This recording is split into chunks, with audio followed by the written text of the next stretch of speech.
Greetings, everybody. Welcome to the Captain Logan Show. It's me, Captain Logan.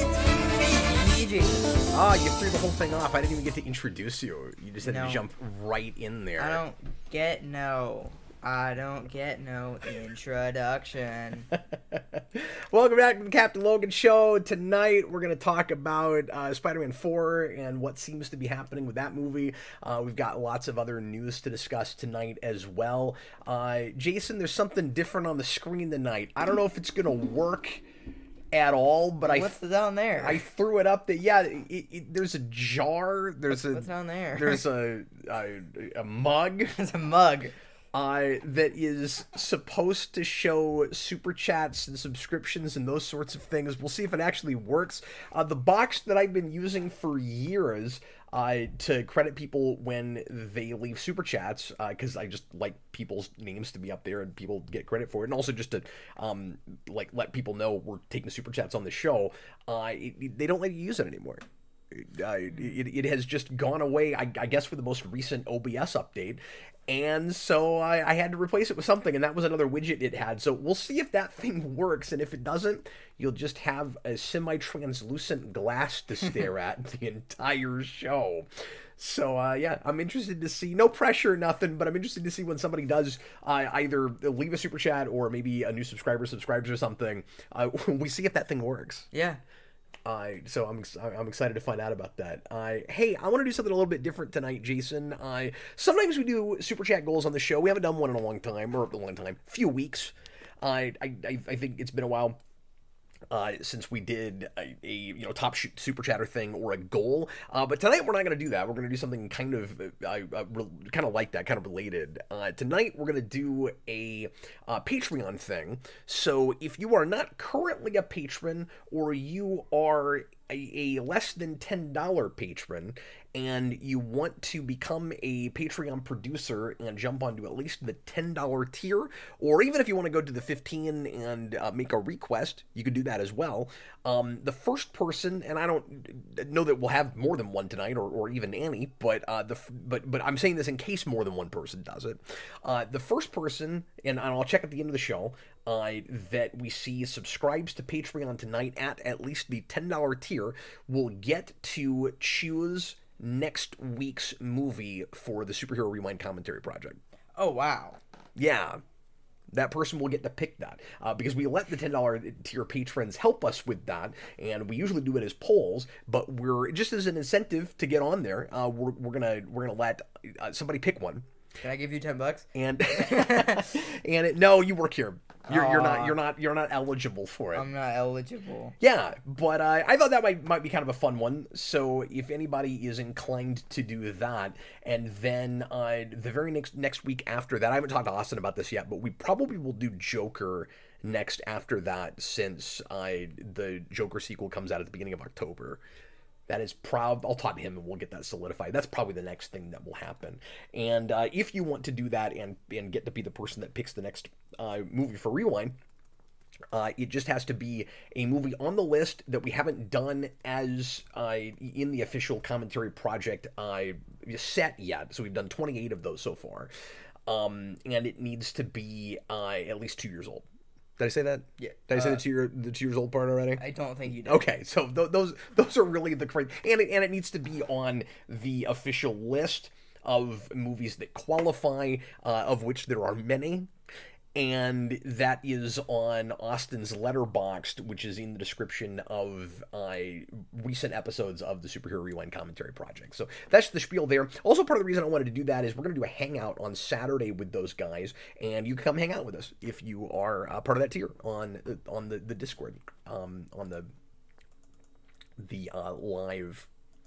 What am I trying to say? The room, the video room. Anyway, welcome everybody. Thanks for watching live. Thanks for watching after the fact if you're doing that. The second half of the show, we always do a bunch of Q&A, and if you want to make sure that your question is talked about on air, you can leave a super chat in any dollar amount, or you can just leave a regular question and make sure to tag Jason or at Jason at Video Game Secrets, and we'll try to do some of those as well. $2 or more patrons, so all of the patrons get the opportunity to get in questions ahead of time, and we always open the show with one of those.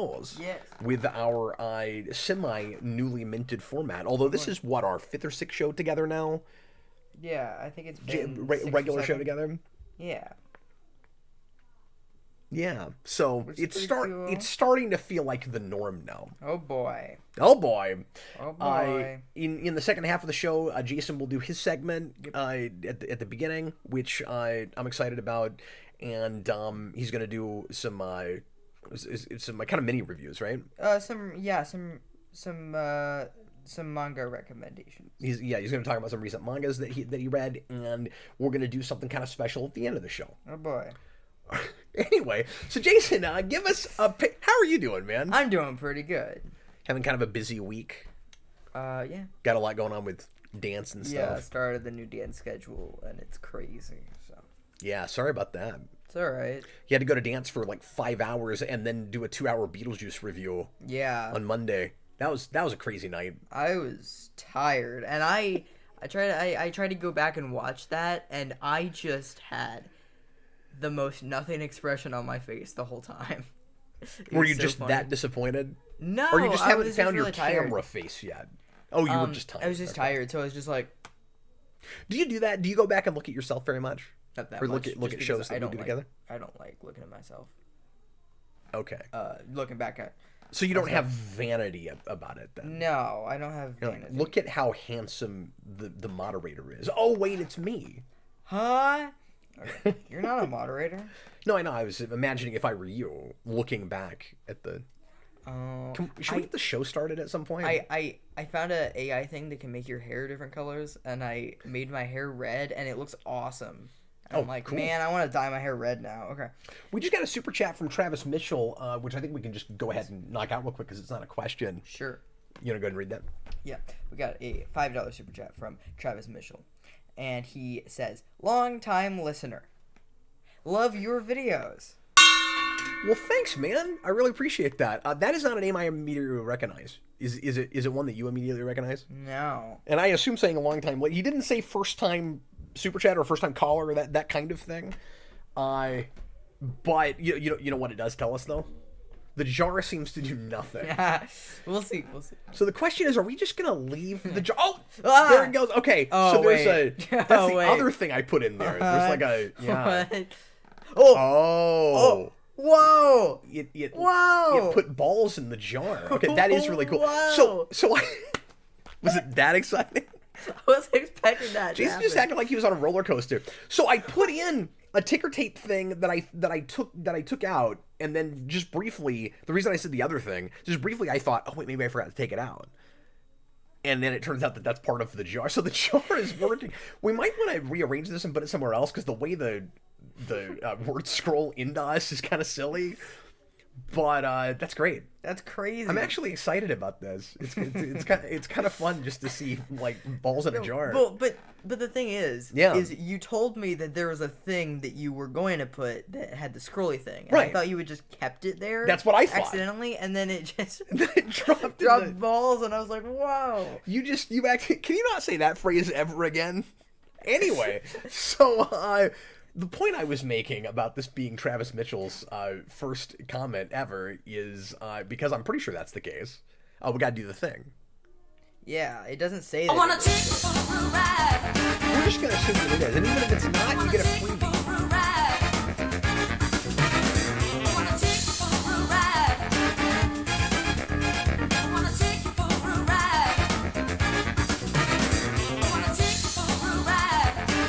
What am I doing with my life? Okay, Jason. Wow. We got a question from S. Jerry. Yes. What are your favorite comics that inspired any DC animated movies? Austin, I don't know what happens when the mug fills with balls. I want to know. I really want to know. Does it overflow or something? Yeah.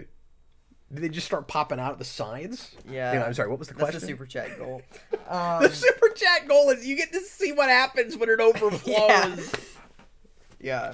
Anyway. I don't know what the goal would be because I don't know how many make it do that. Goal is just throw in some super chats, see what happens. Okay. Once we know, people won't be trying to make it happen. Tyler anymore. asks if they overfill the jar, does Jason drink a beer on stream? No, that would be child abuse. Yeah. Or child negligence, or I don't know, wrong. Anyway, I'm sorry. What was the question again? S. Jerry, right? I got that he far. asks that. Yes. On Sunday, 4:31 p.m. What are your favorite comics that inspired any DC animated movies?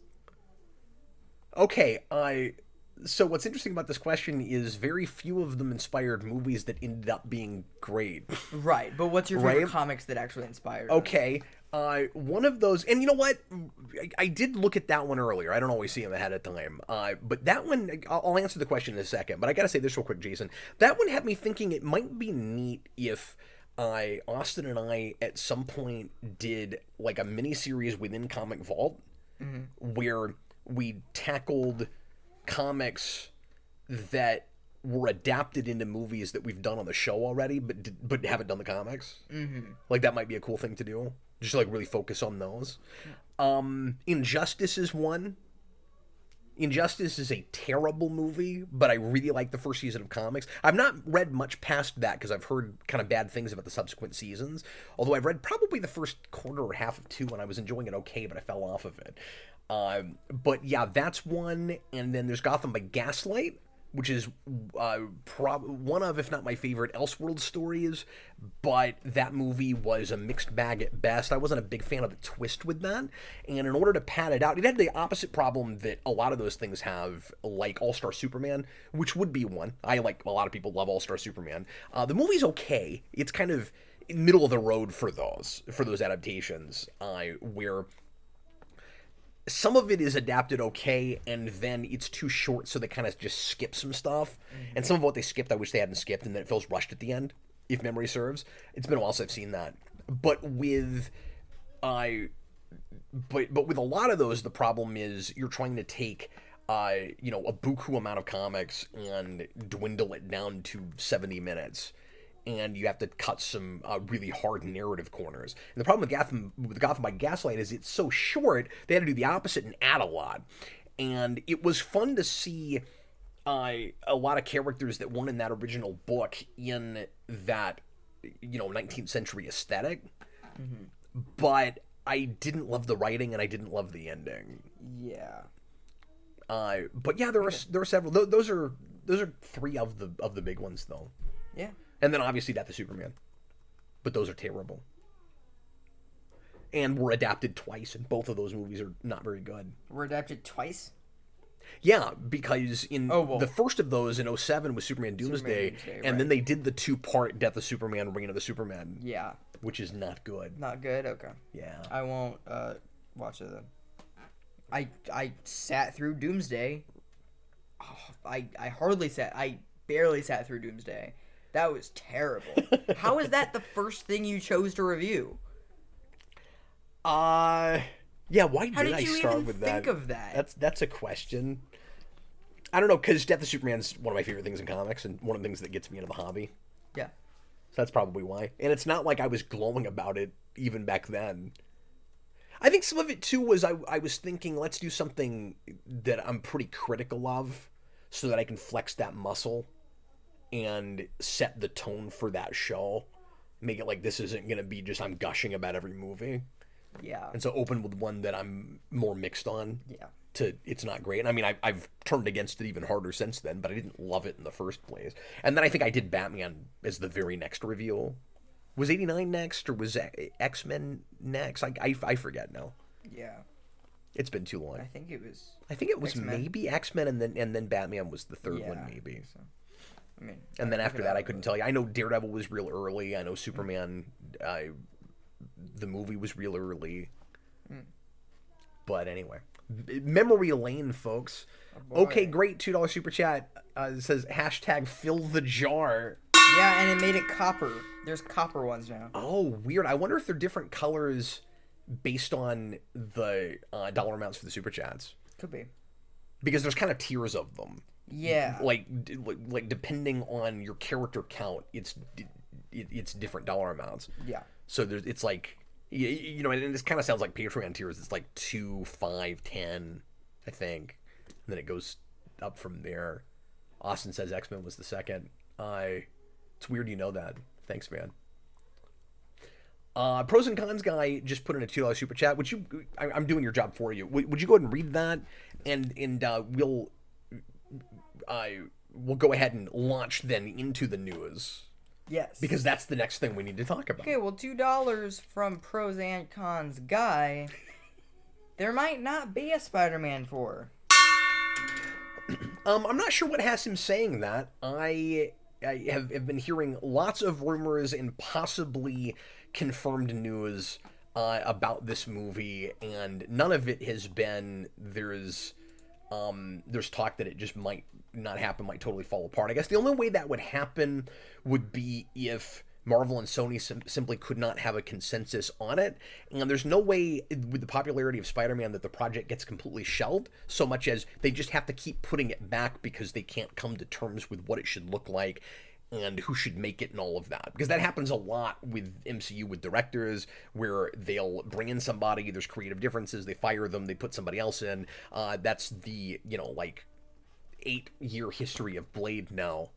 I'm being hyperbolic, it's not been that long, but it feels like it has.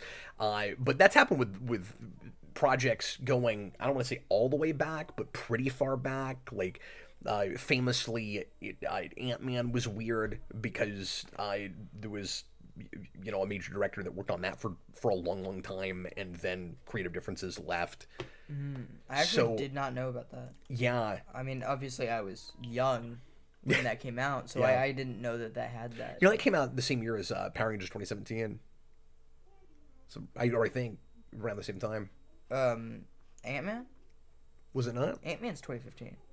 Oh, it's earlier. Why do I have Ant-Man and that movie associated in my head? I have no idea.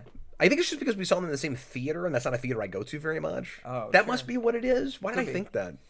I don't Okay, know. nobody listen to me. Nope. Sorry for wasting your time, but nobody listen to me. I don't know what the heck I'm talking about. Nope. Anyway, okay, so from Hollywood Reporter, Spider-Man 4, Destin Daniel Cretton in talks to direct. I love how this is an exclusive. It's like they only talk to Hollywood Reporter, and then, of course, everybody else immediately after that jumping on this. Filmmaker behind Shang-Chi and The Legend of the Ten Rings is in talks to sign on to direct Spider-Man 4. The move brings an end to the speculation of who would spin the web for one of the biggest franchises in Hollywood. Sure. But also, once again, keep in mind just what the title of this says, in talks to direct. I mean, like, could it fall through? Maybe. This was... as of a couple of days ago, And so every time I jump back over, all of the balls are gonna fall. Oh god, stop That's fun. saying that. I'm gonna do it even more often than I usually do, just so that everybody can watch that keep happening. But anyway, I haven't heard any follow up to this where he's definitely because I mean it's only been a couple of days, so like he's definitely in there. There's a whole lot of pre-production already happening. Like we're only a couple days after this announcement, so this sounds pretty likely. At this point, they will probably kind of fast track this movie, but he was also confirmed at one point to be doing the new Avengers movie when it was Kang Dynasty, and then, if memory serves, he left that to make Shang-Chi 2, and now he's on this. Yeah, so And that has a lot of people wondering if Shang-Chi 2 is even going to happen now, and with Marvel kind of regrouping after some projects have not been doing as well as they wanted them to, not hitting great with the reputation that they have right now, or that they've had lately as a studio, Deadpool 3 notwithstanding, I think it is very possible that they have shelved that, and that they're trying to focus on the things that they know are a lot more likely to grab people and to hit. Shang-Chi didn't do terrible at the box office or anything, but it didn't move merchandise real well. People aren't still really talking about it a lot. So I think you'll still see that character come back, and I think what they're probably thinking is maybe it's shelved, maybe it's put off. They're maybe thinking, let's get the big heavy hitting stuff going. Let's get people excited and riled up for Fantastic Four. Let's get them excited for Endgame, for Doomsday, and then for, it's so weird saying that, right? I feel like I'm back in DC. For Avengers Doomsday, and then for Secret Wars, and then maybe after that we come back around and make Shang-Chi 2. But anyway, so yeah, that's one of the big questions is that movie even going to happen now? What are you gonna say? And a lot of people want Shang-Chi to show up in Spider-Man 4. And a lot of people don't. Yeah. I'm hearing a lot of, and it just depends on what camp you fall in with that. But I'm hearing a lot of people going, and honestly, I just have to say, just my opinion on this, I'm in this camp. I don't want that. And I'm not excited about this, and I'm not excited about anything I'm hearing so far with Spider-Man 4. I think this guy is a competent director. I think the only thing I've seen from him is Shang-Chi, and it just felt like another pumped-out Marvel movie. Yeah, there was nothing special to that in my mind at all. Like, some of the fight choreography was fine. Mm-hmm. I thought, and I don't mean to step on DJ's toes. I know he liked that movie a lot more than me, and he cited, pointed out the fight choreography, and he knows that world a lot better than I do. So what do I know? But I wasn't ultra impressed with the cinematography and direction for acting with that movie. I didn't hate it, like some other folks I know, but it was the whole thing I thought was just kind of mediocre, and it felt like one of those, and a lot of later Marvel movies have been this way, but it felt like one of their kind of typical factory produced movies where maybe half of it was done before he even came on. Yeah. And if they haven't done much work with Spider-Man 4 yet, and he's coming on a lot earlier, where they haven't gotten a ton of action stuff storyboarded, they haven't picked all the characters and villains yet, and he actually gets to be involved in all of that, it is possible that we find out that he is better at this than I thought he was based on Shang-Chi. Like, some of that might not have been his fault. Yeah. Who knows? A lot of people do like him, but yeah, a lot of and I people don't know his other stuff. A lot of people are like taking like they found that one place in the comics where Shang-Chi interacts with Spider-Man, because it happens like once, and so they found that one thing and they're like, oh, they should do Way of the Spider, they should do that, and it's I didn't know about that. Okay.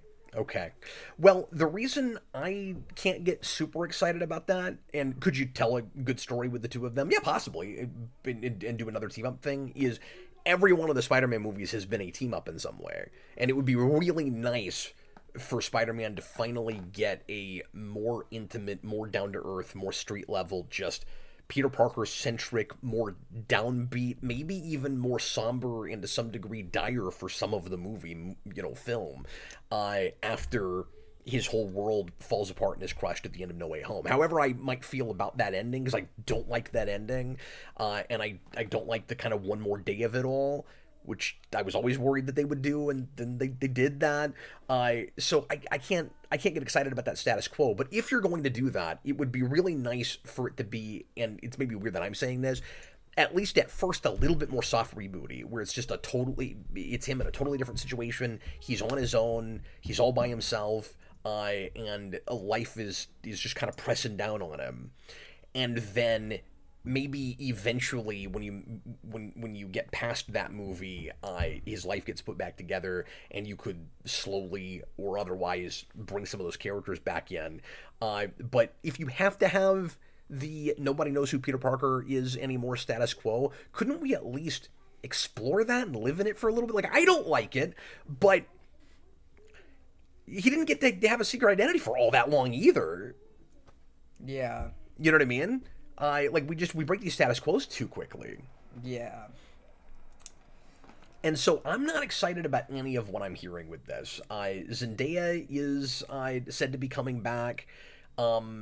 Allegedly, again, I don't know how confirmed some of this stuff is, but I have a hard time getting real excited about that right away too. And it depends on how you handle her, of course. But if the idea is, because I've also heard rumor, and again, this is just rumor, that the spell gets broken immediately. It's like, well, what was even the point of doing that? What was the point of doing that? Could you make a movie, and I'm just throwing out some hypotheticals, because I don't want to be wishy-washy, but I also don't want to be one-sided about it. Like, I'm just reacting to what we're hearing and whether these are things I want. You can do anything. You can do anything and make it work. You just have to make it work, right? So could we have a movie where she comes back and has to get?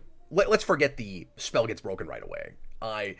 Could MJ come back and be reacquainted with Peter Parker, and you make an interesting, like, kind of new sort of relationship out of that? Possibly. And she's a really good actress, and I like their chemistry together. Is it what I want? No, but could you do that? Sure. Could you, in the same movie, while nobody knows who he is, because again, that's just rumor, I don't know if that whole thing is happening. So let's say they keep that status quo. Could you finally, as much as he's just been used as comic relief so far, could you bring in Ned Leeds to be Hobgoblin in a movie where he doesn't know Peter Parker is Spider-Man, and his life has been messed up somehow because he doesn't have Peter there to help orient him and to be his friend? Yeah, maybe. Yeah, and so on and that... I want to make the prediction that whether it's him or not, Hobgoblin will be the villain of this movie. Okay, I well, want to make that prediction. On that topic, okay, great. $2. Which villain would you like to see in Spider-Man 4? Well, maybe that's just wishful thinking on my part. I would like Hobgoblin, whether it's him or not. Want? Yeah. Okay. Well, I've always loved Hobgoblin, and it's kind of weird that this many movies of various Spider-Man franchises, we've never had him. Yeah. So you know who I want? We're talking like 10 Spider-Man movies between reboots and animated features, and we've never done that character. Yeah. You know who I want? Who's that? The Jackal. Oh, sure. Well, Clone Saga. No. I was going to say, you could do the Jackal and it'd be interesting and not be just straight up Clone Saga, but could we not go to Clone Saga after we've done goofy kind of event shenanigans? Maybe that's what it is. I mean, it's gonna be like a multiverse type story, and it's and I feel like this Shang-Chi director might be good for Clone Saga. So I say I want Hobgoblin. I can't really get excited about Ned Leeds going evil. I don't even know what that looks like. I mean, he could be good evil. I just don't know. Yeah. Like, that guy could I don't know about that, but that is the character I'd like to see. I just don't know how he would act that, so. Austin says, I'm more worried the villain will be stupid Mr. Negative. Yeah, I hope not. Yeah. I hope they don't go that way. Yeah. I'm not a big fan of that. And I don't want them to take too many cues from the PS4 game or that whole franchise, yeah. The Insomniac games. But that's what that is, right? Insomniac. Yes. Because see, we used to say PS4 Spider-Man, and now that it's on two systems, now you have to go to the developer. Two systems. Oh, like Because there's a second one now. It's on PS5, so you can't really say PS4 Spider-Man anymore. Now it's that's the true. Insomniac That's games. But anyway, the other big aspect of this whole thing that we have to talk about is, and we're kind of just furthering a conversation that we've had in previous shows. This is kind of a follow-up. We'll get to super chats dealing with this, if any of them do, here in a little bit. But there is the question of, are they going to go MCU's direction or are they going to go Sony's direction? So allegedly behind the scenes, as we talked about before, but for those of you just coming in, Marvel wants, to their credit, to Feige's credit, wants to get away from the whole Spider-Verse thing and the gimmick of multiple Spider-Mans and not do multiverse shenanigans and get back to brass tacks, which we desperately need, in my opinion, because Homecoming, I think, is the best live-action Spider-Man movie, and I really like that actor in that role.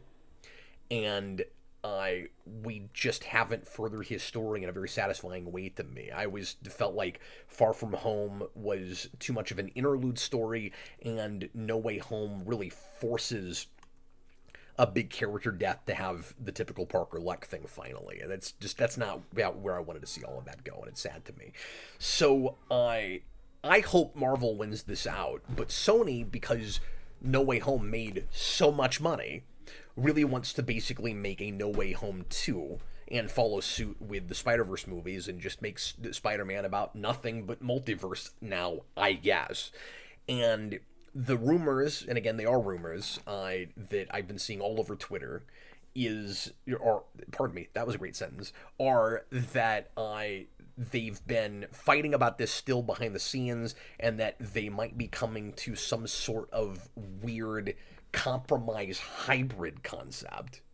Have you heard about this? Where did. it is both multiversal and street level. And if they do it right, maybe. Well, and considering the fact that you're still in the middle of the multiverse saga, although is this movie supposed to come out, would this movie come out before or after Secret Wars? Because I thought it was after. And if it's after, then we're kind of done with the It's between. It's between. That's Doomsday right. and Secret Wars. Okay. I want it to be. There could be one aspect of it then. Yeah. You could have a villain that comes from another universe. You could have one of the other Spider-Mans come in and help him. I don't want that. Mm-hmm. Although, would I rather see that than a team-up? Like, if you actually used one of the other Spider-Mans as a main character, as a main supporting character, and he was there throughout, would I, be it Garfield or Maguire, would I rather that than a Shang-Chi team-up? Not everybody's going to agree with this. Kinda. There's a part of me that kinda would.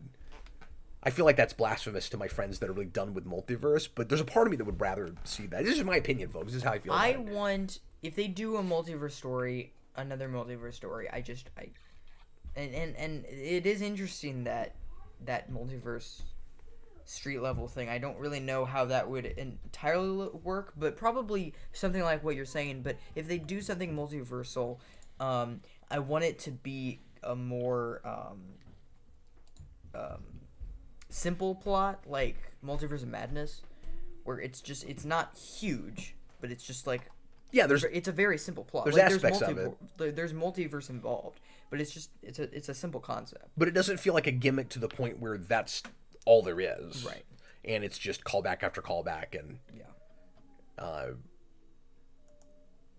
and just remember this, remember that. Yeah. So going along with all of this, and this makes it sound like so far it's not as likely that one of the other Spider-Mans come back. But I don't know how solidified they've got their story concepts yet. This is from The Independent. Andrew Garfield addresses Marvel future following Spider-Man 4 rumors. And I love these articles where you have to read all this random kind of pointless stuff before you finally get to the point. We get a Feige quote before we get the quote that we clicked on this for. We have writers who are going to be delivering us a draft relatively soon. Thank you. Can we just figure out what this means? I just want to know why you said this. Okay. So anyway. Yeah, I did hear about this, yeah. He says, I mean, like, the internet is a big place. I think there's a lot of people who will just say anything to get clicks, Amen to that. So you might have been duped, I'm afraid. Now, does that mean that it's impossible that will happen? Yeah. Oh. It came back. Oh, now it's Now weird. there's two of them. I like the jar better. Yeah, I do too. I think so it just wasn't functioning for some reason. I think I'm gonna hold on, guys. Apologies. That's so weird. This has just been a saga this evening. I guess we could have both for now. What do you think? Should we have both? Sure. They're not really conflicting or anything. Not really. Yeah.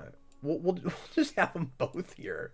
Sure. So we can see the jar, but then you also we can continue to credit the super chatters throughout the show. That's what I always liked about this, is their names stay up.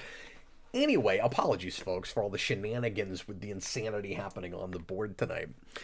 But so is it possible that right now we've been duped, but eventually there are negotiations? Sure.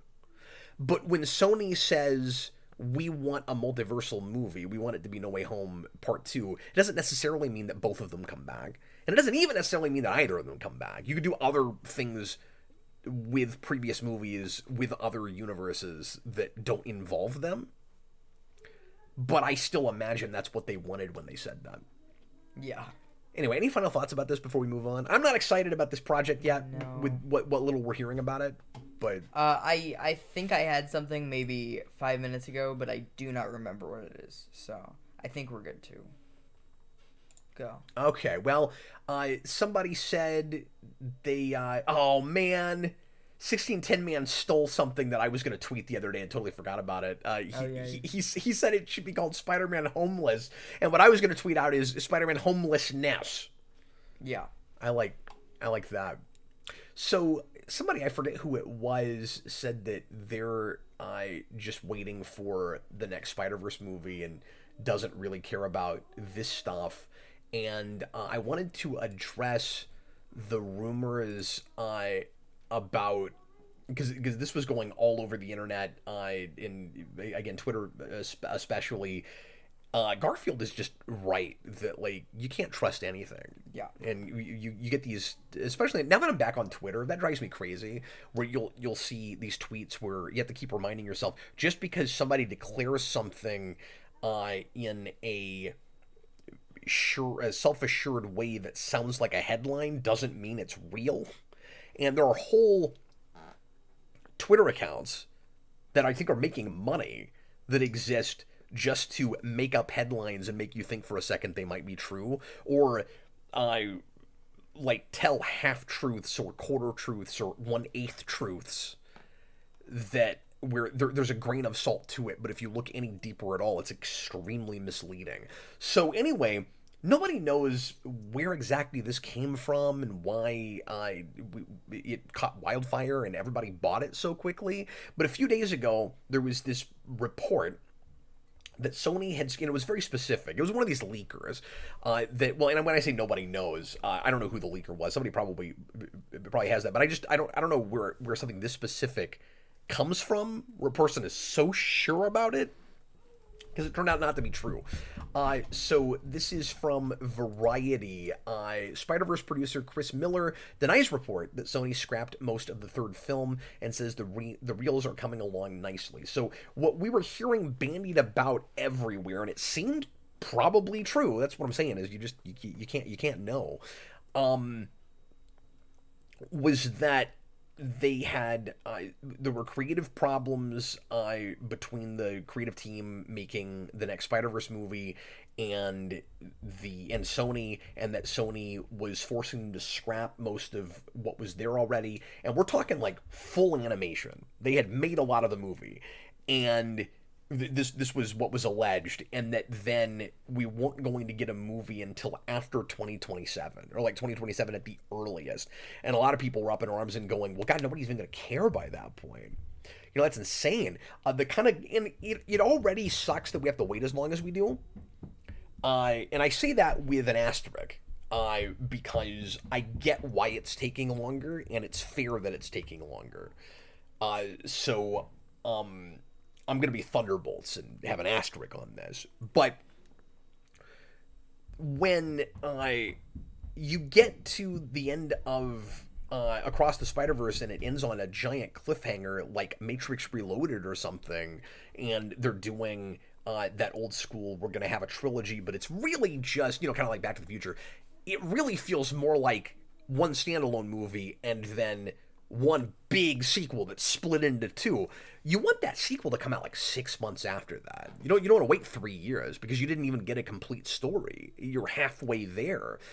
In animation, it's more understandable unless you make us wait a lot longer and you make the whole thing together. And I kind of wish that's what they had done, but I think they were trying to get it out a lot earlier than they've been able to. The problem is, Sony caught a lot of flack, do you know about this, with the second movie for pushing their animators too hard and making conditions unbearable in getting the movie out on time. And because of the controversy with that and the flack that they got, they've, with this third movie, been a lot less tight on deadlines, and they're not rushing people, and the work conditions are better, which is all good. And it sucks that it took a controversy to get to that, naturally. But I mean, of course, right? So I don't want to give them too much credit. They got busted, and they did the right thing. I mean, I'm glad they did the right thing, but it shouldn't have taken that. So at the same time as I'm saying, I wish it had been 6 months later. I wish they'd made them together. Is what I'm saying. Yeah. I guess maybe not entirely, because then those animators would have been rushed that hard on 2 movies. But all things being equal, if they were treated correctly, yeah, I would say I wish they could have made those movies together, just made us wait a couple more years and then put them out back to back. That would have been great. It doesn't sound like we're gonna have to wait until 2027, according to producer Chris Miller, and also the first person that came out and explained that this was wrong was actually the composer. Yeah, the composer, I forget and his actually, name. and like we do know that this is right. Oh, Daniel Pemberton. Yeah. Yes, and then a couple other people as well did that. It was a couple people around the same time. Because it was also the storyboard artist was the first. Oh, I missed that. Was the first one that I saw. Okay. And then, so that one too, and then. So the moral of the story here is, don't just look at, I mean, I always say don't just look at headlines anyway, but especially don't just look at a tweet that looks like a headline and assume that it's confirmed and is definitely happening. Yes. You got to go in and check the major outlets and see if, I hesitate saying this because sometimes even they're wrong, but more or less, if like Deadline and Hollywood Reporter are saying it, it's more than likely confirmed, and if they end up being wrong about it, they'll very quickly put out an amendment to it.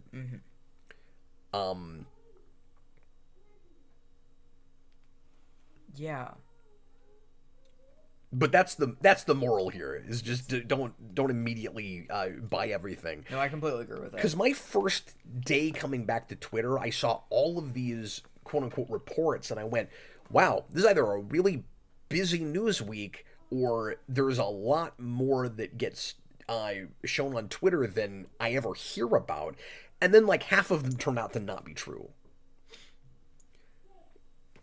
Yeah. And obviously in a vacuum, I know this, where I'll see individual things and I'll go, wow, that's probably not true, or I don't know if I buy that yet. But it was weird seeing so many things retweeted out by so many different people, and I'm going, oh, maybe this is all true and confirmed. So obviously I vetted it. I went and checked. I didn't immediately buy it. But when I started realizing that a lot of stuff was just like rumor and conjecture masquerading as the truth, I was going, oh, this is dumb. But what I was going to say a minute ago is even reputable outlets, I don't always know how reputable they are, but there are some that seem more so than others. So anyway, there's that. So Cinematographic says the moral of the story is stop announcing things. Stop announcing things. That's it. So I'm hoping that we don't have to wait until 2027. But even if we do, it sounds like at least Sony is not micromanaging to the degree that it sounded like they were when they were going to scrap all that. Could you imagine if that's really what was happening? Mm-hmm. Like, alarm bells went off to me immediately because I went, well, why is Sony holding their hands so hard with this one? They had two pretty successful animated movies on the big screen that adults took seriously. And the third one is where they're gonna grab it by the reins and go, nah, you guys don't know what you're doing. Scrap all of it and start over. Like, that's where they're gonna do that? Yeah. But then, there was also this little voice in the back of my head that said, but it's Sony. And they're crazy. And they're so controlling, even when they have no idea what they're doing creatively. Yeah. And so you look at the way that the baffling way that they've handled their Spider-Man shared universe without Spider-Man, and the baffling way that they seem to be handling Spider-Man 4. Well, that's not as baffling. That's just, we made a lot of money last time. Let's just do that again. But I mean, just, you know, they're acting like Disney right now in their complete lack of integrity creatively. And you go, well, I guess it's possible. Yeah. That they could just, you know, be that level of control freak. Okay, so following up on our lead-in topic, our main news article from last time, Josh Brolin has in fact passed on HBO's Green Lantern, sorry, on Lanterns, but HBO's Green Lantern TV show. This comes from The Hollywood Reporter, and I would like to know why he decided not to do this. I don't know if it's just he's... Because we talked about this last time, and I didn't hate that choice, but it wasn't my favorite choice of the names that were bandied about. So this might be good news for me, because there's a chance that... And apparently Matthew McConaughey is either also out or was never actually in the running in the first place. I can't remember. He's out. But he's not in this either, even if he ever was. And I liked that idea a lot, but if it was true that there's... Because I kept... seeing leakers saying that the second choice was Chris Pine. Yes. And if that's true, he'll almost certainly take it. I don't see Chris Pine passing on that. Yeah. And he's the best choice next to McConaughey that I heard. So, yeah, I think so too. Yeah. So this could be, you know, great news for me. I think he could be good. Brolin would have been fascinating. Yeah. And it would have been a crazy record for number of popular comic book characters played by the same guy. I wonder if he just got tired of getting pigeonholed like that. He was like, look, I played 2 comic characters, like between, you know, in the same year, and they were both Marvel. I'm not doing that again. Yeah. You know, I mean, this wouldn't be pulling 2 at once, but you know what I mean? It's just like, you know, I've done my bit with this. Yeah. You know, like, I did 2 in the same year. I don't want to do that anymore. Yeah, So maybe it was that. Or maybe he's just got other things that, you know, scripts and things that he's looking at that he likes better. Yeah. And he took one of them instead. Usually when you get a report like this where somebody passed on something, especially when you hear it bandied about for a while until you get a resolution for it, that actor is usually considering it. Yeah. For a minute. So I don't know that he got wind of it and immediately said no. It sounds likely that he considered it for a bit and then he said no. Yeah. I would imagine. Yeah.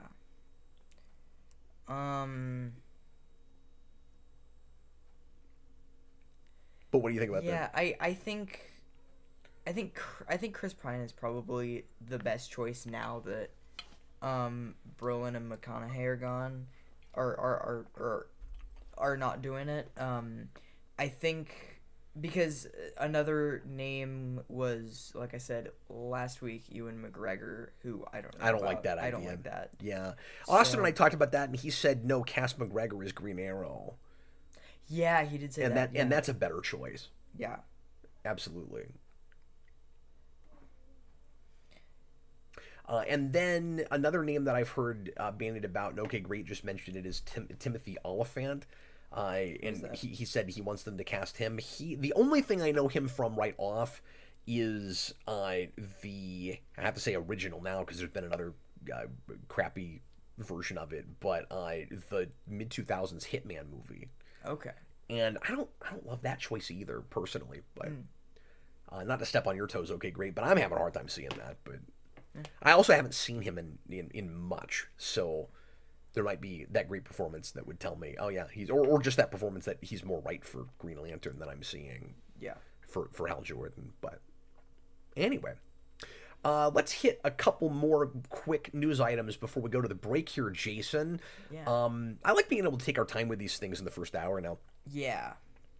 And at the risk of being rambly, Yeah. it lets me get my thoughts together. And I will say, if we have a few minutes and we've gotten through all these, I have a couple other news articles as well. Oh, okay. Do we have super chats? I should have asked you, or I meant to ask you this a minute ago, because we've had a few come in. Have we had any related We just got a $2 super chat from Super Billy to the and he things that says, we've been talking about? I agree with you on the Spider-Man 4 news and rumors cap.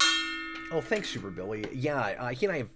Well, I was going to say he and I have chatted a little bit back and forth on Twitter. I don't know if I've actually talked to him directly, but I have seen his responses to some of my tweets or just hearts and stuff. So yeah, but thanks for looking at that stuff, Super Billy. Let me see if there was anything. Yeah, I mean, else. is anybody? I mean, be real with me, folks. Like, is there anybody that's just and like you can disagree with me. We're just all we're all friends here. We're just all chatting. Is anybody stoked about the directing news with that? Is anybody like, yay, that guy? I'm not stoked. I know a lot of people like him, but I'm Yeah. not. But I'm one of those people who don't like Shang-Chi, so I'm like, My worry is, and I should have said this earlier, but my main worry with him isn't even just the way he directed Shang-Chi. It's that his Shang-Chi movie does to me look so much like the machinery of that studio, like I said before. yeah. That it might tell us more of the direction they're going with that movie. Mm-hmm. Like, that kind of screams it might be more about the overall multiverse thing and the lore stuff they're doing in the universe right now, and less about Peter Parker. Yeah. That's my worry. Is he seems like at least with the movie that he made, that looks like a workman grab for a movie that would have more or less looked like that anyway. Yeah. That might not be fair, I don't know, but that's what it felt like to me. Yeah. We got another $5 super chat. $5 super A chat. 5 super chat. We got a 5 We got super 5 chat. super chats. We got a $5 super chat from Super Billy, and he says, and I feel even more strongly about all your criticisms and concerns, considering I like No Way Home ending conceptually. Oh sure, yeah, and that's where we do differ, but you're really gonna be annoyed if you liked that and then they immediately stamp it out. Yeah.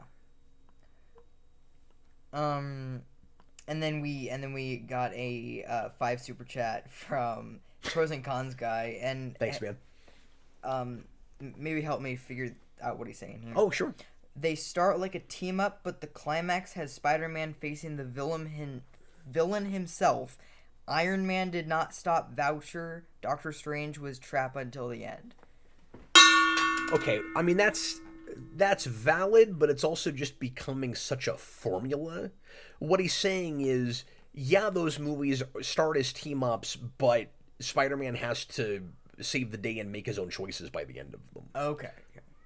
If he said Voucher, he meant Vulture, but I want a Spider-Man villain called the Voucher. That sounds great. Yeah, Where, like, that's the thing that I was kind of confused on. you turn him in instead of money and it gives you something. I don't know how that's like a scary villain motif, but Oh, and then we got another $5 super chat from Super Billy, and he says, yeah, we're hitting these now because they're related to what we're talking about. He says, fully acknowledging the horribly contrived manner in which said ending was achieved, immediately undoing that is the most egregious rumor for me. Yeah. And as I say probably too often, sorry, my phone was buzzing. I don't like to respond too much to conjecture and rumor, but all of that is blended in with stuff that we know more or less for sure. And so I felt the need to hit some of it. So, like, yeah, I could have just come in going, okay, we've got a director and Zendaya is probably coming back. But there's all this other stuff that came out around the same time, and it's possible some of it is true. We don't know. And so then there was another rumor. Just disclaimer. That's why that's why I'm talking about it, because some of it could be true. We don't know for sure. And then there was another rumor. This one, I don't know if... I don't think this is actually true. But there's another rumor that Sony is trying to get Tobey Maguire Spider-Man, and Hugh Jackman Wolverine in Oh the same yeah, movie. I heard about that. Yeah, Yeah. I didn't want to respond to that because that But just sounds like that pointless. Again, sound like- conjecture, but Yeah, but yeah, anything is possible. yeah, And now we would be naive to think that after the success of Deadpool and Wolverine and the records it broke, and that people are all of a sudden kind of caring about the MCU again. And I say kind of because I think, in respect to everybody watching, I think there are some naive folks that go, this movie was great, whether you loved it or not. A lot of people did. And so that's evidence that MCU is figuring out, is learning the right lessons from their mistakes lately. It really just means Ryan Reynolds still knows how to make a Deadpool movie. Mm-hmm.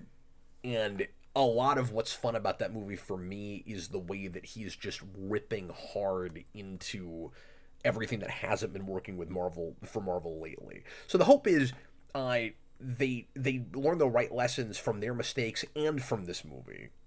yeah. But I think it would be naive to assume that they're not looking at Hugh Jackman and wanting to bring him back again, at least in Secret Wars. Yeah. I think the odds are, especially the way we leave him at the end of that movie, we didn't kill him again. He's still hanging out with Deadpool. The idea that Deadpool never comes back is also unlikely to me. Maybe they won't make another movie, another straight up Deadpool movie, but like he'll be in an Avengers movie. I'm almost sure of it. I don't think we've picked a dollar amount for the bet yet, but Austin and I have been arguing back and forth really hard about whether the future thing on the TVA monitor with Thor and Deadpool is a joke, or whether they're actually going to do that. I'm in the camp of they will do that scene. Well, because That scene is going to happen. it makes the joke funnier if it actually happens. Because it's like that's funny if they actually follow through with it. I think there's almost no chance they don't do that. Yeah. Unless Reynolds just says, I don't want to do anymore. I just But think if it's he really comes funny. back, that will happen. I'm positive. Yeah. No, Austin's not with me on it. I just think it's really funny. So we need if a dollar if they amount do because it. I'm going to make money off of him. $20. I think. No. I think. Here's $5.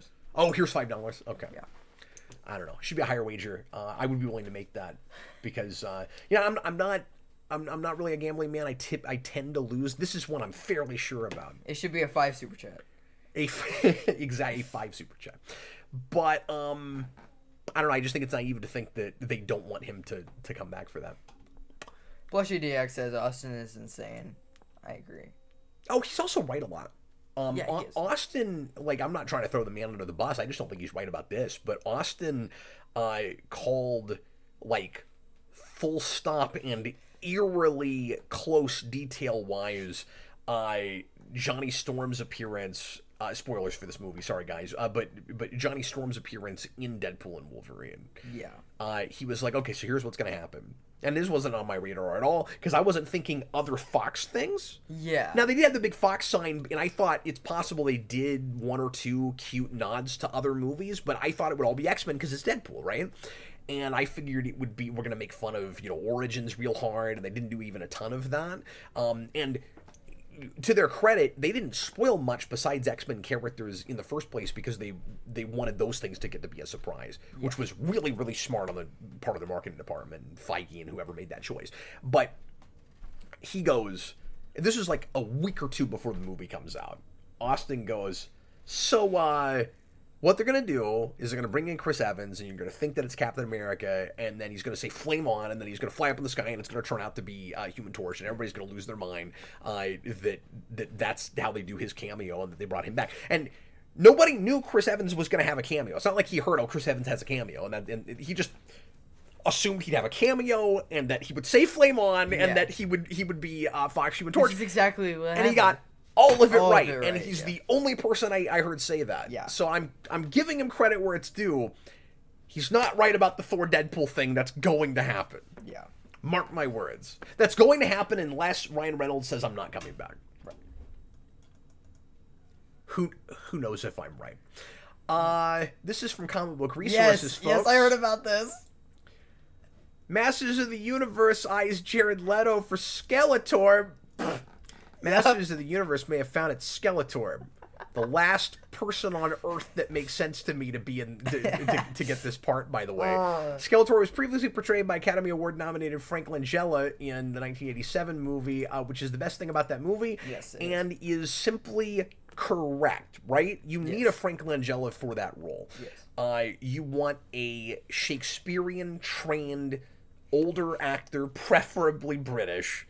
That's how you do Skeletor and Master of the Universe. And even if it isn't that, you want somebody with that kind of gravitas and charisma, and you want somebody that is more old school, conventionally scary. Yes. And that can choose scenery. Not a man that sounds like whenever he's talking, he is chewing scenery. Yeah. Right? Yeah. I want to know, and this is the big thing everybody's joking about with this, and I went right there too. I want to know what kind of method acting he's going to do as Skeletor. Like, does he just go around and start stabbing people with swords? Yeah. It's skeleton time. It's skeleton time. Now, to be fair, for what that movie was, for Morbius, his performance was not dreadful or anything. Like, it's not a good script. So I don't know. but is he gonna go around? Is he just gonna go around going, ah? Like, is he gonna do that? Well, I hope so. No, look, if he does that, I'll turn around on him. I'll become Jared Leto's biggest fan if he goes around and he actually and if he pitches his voice up real high and he's like, "Hey man," like if he talks like that. No, but if he does the thing that he did with Morbius, where he just pretends that he's Skeletor all the time. John says, "Stop casting Jared Leto and things." Oh yeah, you mean just on set? Yeah. I don't remember what it's called right now. Where like he goes to craft services and he's like, "Give me a burrito, peon." Yeah. I would happily give that man a burrito if he said that. Okay, Great says he's gonna cut off his nose. Yeah. That's the method thing he'll do. Method, thank you. He could. He could. Dan's Den says you need presence. Exactly. No, that casting choice is nonsense. That is just incorrect. And am I wrong? Leto's not even a big guy. Not really. Like, your Skeletor should be tall. He should be intimidating. He's like... Hell, I take Tom Hardy as Skeletor over Tom Hardy Jared could do Leto. the voice. I mean, Tom Hardy can do any voice. Give me a burrito, Pam! That's what he would say to the craft services man. Okay, so this is weird. This comes from the Times. Look, Peter Cushing, who's been dead for a long time, is back in the news again. And once again, because of Rogue One, a Star Wars story. Have you heard about this? Nope. Peter Cushing's Star Wars Resurrection at center of legal battle. The makers of Rogue One, a Star Wars story, are being sued by a friend of Cushing who claims the actor gave him control of his image rights before he died. Now, this man, I'm looking for his name again, Kevin Francis, claims the actor agreed not to grant permission for anyone to reproduce his appearance through special effects without his authorization. Now, I have two big questions. Mm-hmm. Can you guess what they are? He's dead? Okay, my two big... No. So, now you remember Rogue One, right? Kind of. Do you? Because I know it's been a long time and you were you were a much younger kid. But, so do you remember Grand Moff Tarkin? They don't recast him. They do... they use CGI to do a really uncanny valley looking Grand Moff Tarkin, where it's really obvious that you're looking at a digital model, and it's to me it was really off-putting, and it kind of jumps out, and like it wasn't the worst of those I've ever seen or anything, but I'm like, just recast the guy. Okay, I have two big questions. The first is it, and this is legitimate, this isn't a joke, I'm just wondering, is it normal for an actor as they're getting older, as they're aging, to go, I need to, as part of getting my affairs in order, I need to decide who's going to be allowed to use my image posthumously. Like maybe, I wouldn't think specifically this situation, like at that point, you would even think of, but maybe just like who's, because this says specifically to produce his appearance through special effects. Did he get ahead of this? Like, did it occur to him that somebody would want to recreate one of his roles through special effect? Maybe. I guess it's possible. That was the first kind of question mark, kind of light bulb that went off in my head. And the second thing is, everybody say it with me. Why now? Yeah. It's been 8 years. I think Kevin Francis Is just- hurting up for money real bad. Yeah, he he just just needs filed money. Chapter 11. Yeah. He just had to sell his house Yeah. so that it wouldn't get repossessed. Yeah, that's what I was gonna say. Yeah. Now, I don't know anything about this guy. I don't mean to be all slanderous or whatever, but that's bizarre. Oh, and also keep this in mind, because I forgot what year Cushing died. So Cushing dies at 81 of cancer in 1994. You're telling me that Wait. before the internet is widespread, this man goes, this friend of mine over here is the only guy that gets to decide if my face is recreated in movies with special effects. That wasn't even a thing back then. The last article I wanted to talk about is that James Earl Jones just passed away. Yes. Which is sad, and he was a wonderful actor and seemed like a lovely man and one of my favorite actors, like a lot of people. And he died at 93. I guarantee you, James Earl Jones didn't have, at 93, dying in 2024, when this is an issue. And when, like, his voice gets recreated all the time for stuff, does not have a friend that he said, you're the only person who gets to decide. Dan said he did, but I don't. Oh, did he? don't Okay. know. Okay. Maybe he did. And Hot Soup says that Marlon Brando did it, but Oh, okay. Well, maybe I'm barking up the wrong tree here. That just seems really specific. yeah. And also, why that guy? Yeah, I don't know. I mean, who knows? Again, I'm just asking questions. I don't know. I guess it is possible. Yeah. But with Marlon Brando, because I don't know exactly how it was worded. I'm just saying special effects is weird. Yeah. Because with that, I would just think like, you would want to have your ducks in a row so that your performances or your likeness weren't used in a way that you didn't want them to be used. But recreated through special effects sounds like a really specific situation to get ahead of in 1994. I could be wrong about that. I could be wrong. But what's weirder is that this guy didn't say anything when the movie came out. It's been almost a decade. Yeah. That's crazy. Though Austin says the whole thing is strange. Exactly. Yeah. He says it is post T2 and Jurassic Park. Yeah, that's true. That's true. But that is some forward thinking. Yeah. Well, I mean, again, I might be wrong. I mean, I'm just thinking out loud. yeah, apparently Marlon Brando said that one day we won't need actors in his documentary. Yeah, sure. So like I could see, and also, you know, I'll never be in that kind of situation where it would even occur to me to be worried about what would be done with my likeness after my death. And again, likeness I get. It's just the specific way that was worded seemed questionable to me. Yeah. Yeah.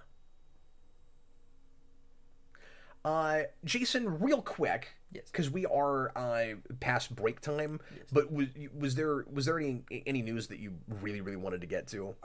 Well, the big one for me was you just bring it up real quick. Yes. The big one for me was just the PS5 Pro was revealed, and it looks as stupid as the original. I mean, they just made it taller. You mean the PS5? The PS5 Pro. You said 4. PS5, or I think you said 4. No, I said 5, I thought. Oh, I thought the PS5 Pro. Whatever. The PS5 Pro got released, or got revealed, and it looks just as stupid as the original, and it's bigger and taller, and you don't need that, and it has these stupid, like, black bridges in the middle of it now. Oh. And get this. Picture of it. And get this. Disc drive sold separately. Yeah, well, that's been... I think when it was announced, we knew about that, and I had heard some channels complain about that. But, it's like, it's gonna be like $7.99 And Wow, is it really? yeah. And it has like Yeah, look at this thing. it has like slightly better specs. Like slightly. Like not even anything. And You don't sound impressed. and it uses like AI upscaling and it GPU upgrade, advanced ray tracing, and PlayStation Spectral Super I Resolution. don't That sounds like gobbledygook to me. I don't know what that means. yeah, It sounds like blast processing. it does. Like, what does that mean? Yeah. Upgraded GPU, 28% faster memory. I mean, that's nice. Is it Yeah. $750 nice? Like, No. AI-driven upscaling. I just feel like you would have to be, playing all the time Yeah. for this to be worth it. And you'd have to be playing the most impressive, advanced graphically things coming out like the day they come out for this to be worth your doing.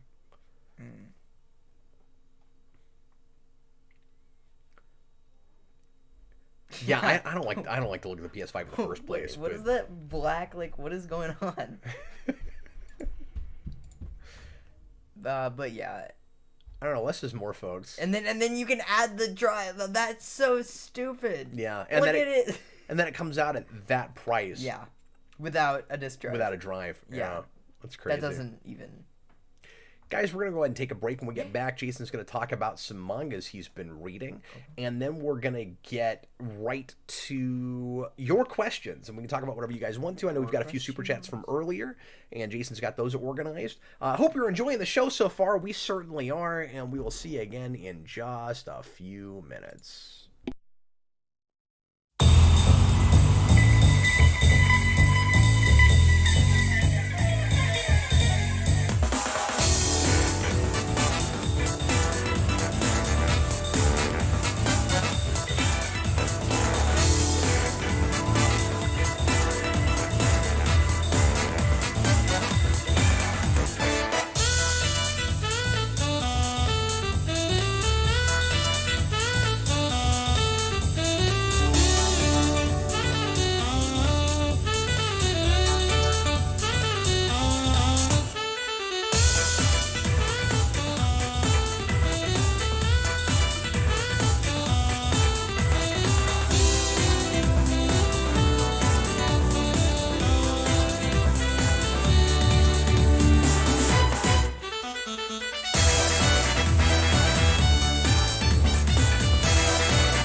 Hey everybody, we're back. It's time for the second half of the Captain Logan show, and if you're just tuning in, look, balls are falling in a mug. Oh, no, And one fell just out. popped out. Yeah.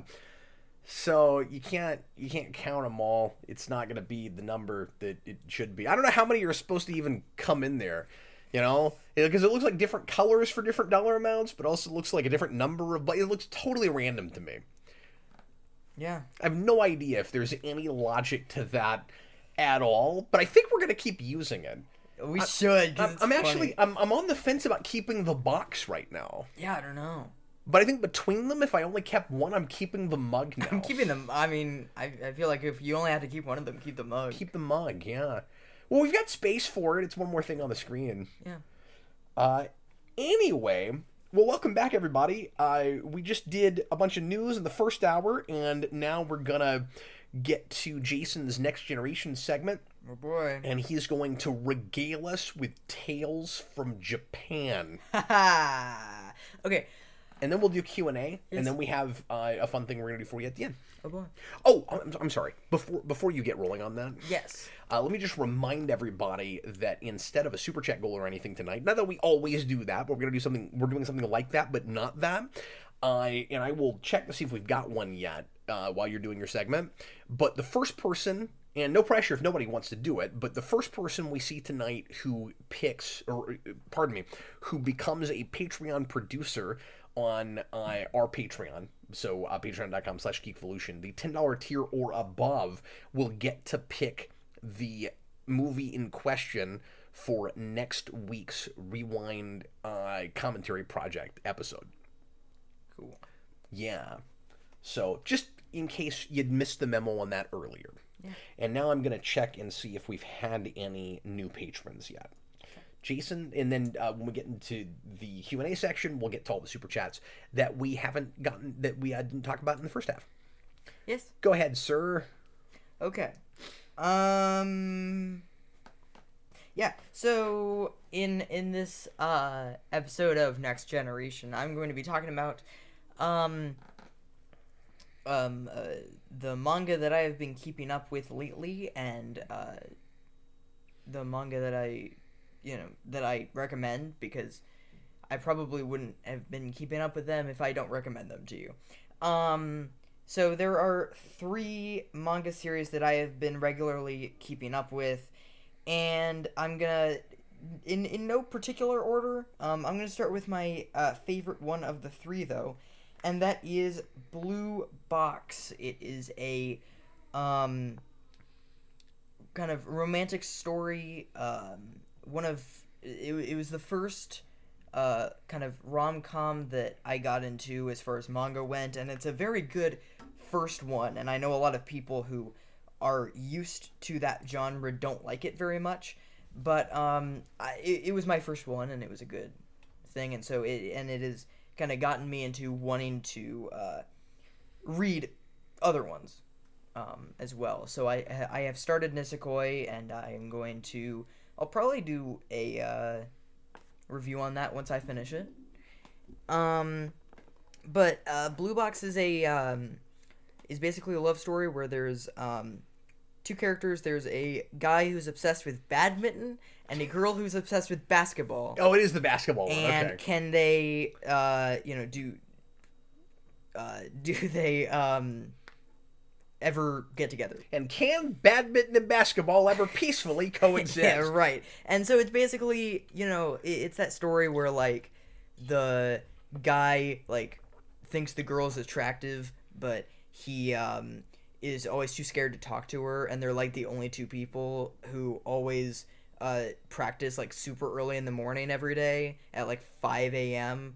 And then it so happens that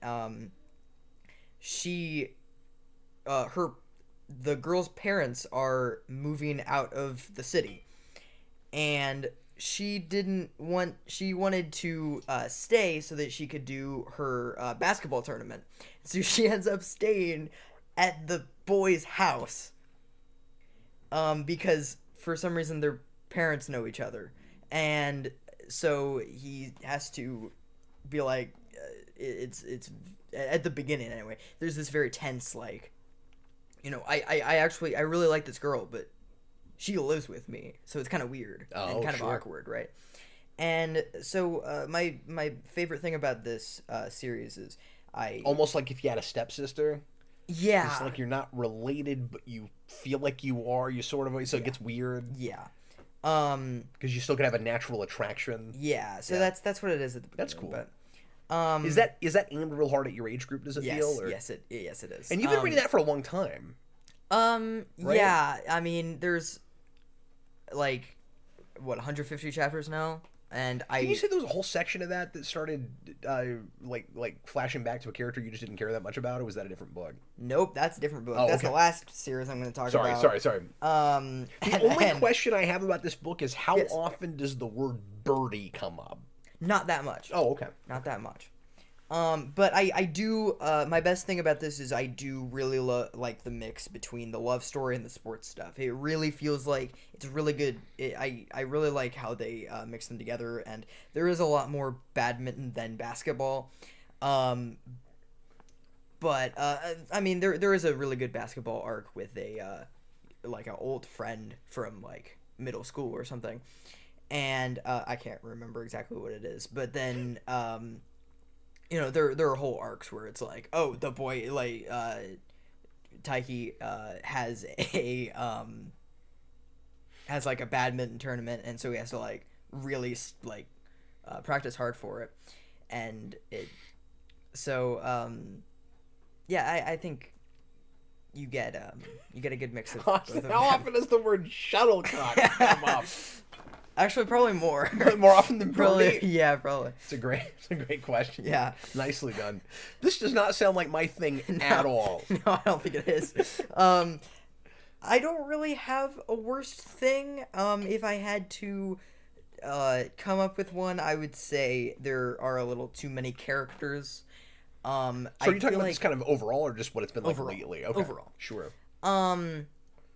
I feel like it might have it kind of has too many characters. There are a couple characters where I don't even know if the writer knows, like remembers who that character Oh, is. that's rough. Where like I haven't seen that character in 100 chapters. I wonder what she's doing. And then when that character does finally show up, you're like, okay, did you just finally put this character back in because everyone wrote you and said you forgot about this one? Yeah. No. Is that why? But another thing I will say, I will add before I get to the next thing. Yeah. Is this art is beautiful. I cannot remember for the life of me who it is, but she does a really good job.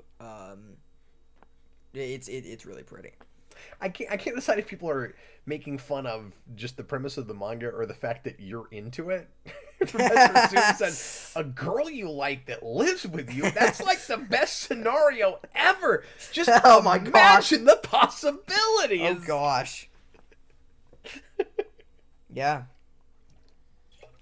The next one I'm going to go into is Beats. Or did that have some subtext that I wasn't thinking about? Because the way Yes. the way I read Yes. it when I looked at it was just it's kind of a typical standard sort of. Yeah, no, there's subtext in there. Maybe I shouldn't have read that. Yeah, out you loud. shouldn't have, but There's so many possibilities. But yeah, the next series I'm gonna get into is called Beat and Motion, and it is I haven't heard about that at all. it is the newest of them that I've read. It's in I think it's like maybe 40th chapter. Am I a bad parent for not knowing what this is? It's Because a lot of stuff you've told me about, but I haven't heard of this one yet. it's nothing special. Well, I mean Is it? it's good, but it is another kind of it's similar to Blue Box. Is it but raunchy, violent, or inappropriate? Is what I want to know as a parent. No, it's Well, there's this girl that lives with you that you're attracted no, to. no. Oh. So it's this guy and this girl. How many times do they say shuttlecock? No. So the guy is a animator, and he liked drawing, but people always made fun of him and said that his drawing sucked. So he decided to stop animating. And then he found this girl that he it was attracted to, but And then they move in together. no, and no, oh gosh, she like gets I don't remember exactly what happens, but I think they go. It's been like 30 weeks. But I think they go to like dinner together. There's or this something. book I like. I have no idea what happens in it. This was like months ago that I read this. But they go to dinner together. Tell us all about it. And then she basically goes crazy on it, like gets really, really mad at him. It's really funny where she gets really, really mad at him for not like chasing his dreams, and she goes like ballistic. Quit working at the Walmart, you Yeah. idiot. Yeah, and Wow. so she inspires him to become an animator again. Oh. After that, Okay. and then he ends up animating for her. And, This one sounds more relatable to me Yeah. than the last one, actually. And well, you don't like badminton, so Well, no, that's just because he's an animator. Just I have been, not to get personal, but too much, but I have been in the position of maybe being a little too hard on a friend for like settling in a job or for letting the job they don't like define them too much. Like this sounds a little relatable to me. yeah.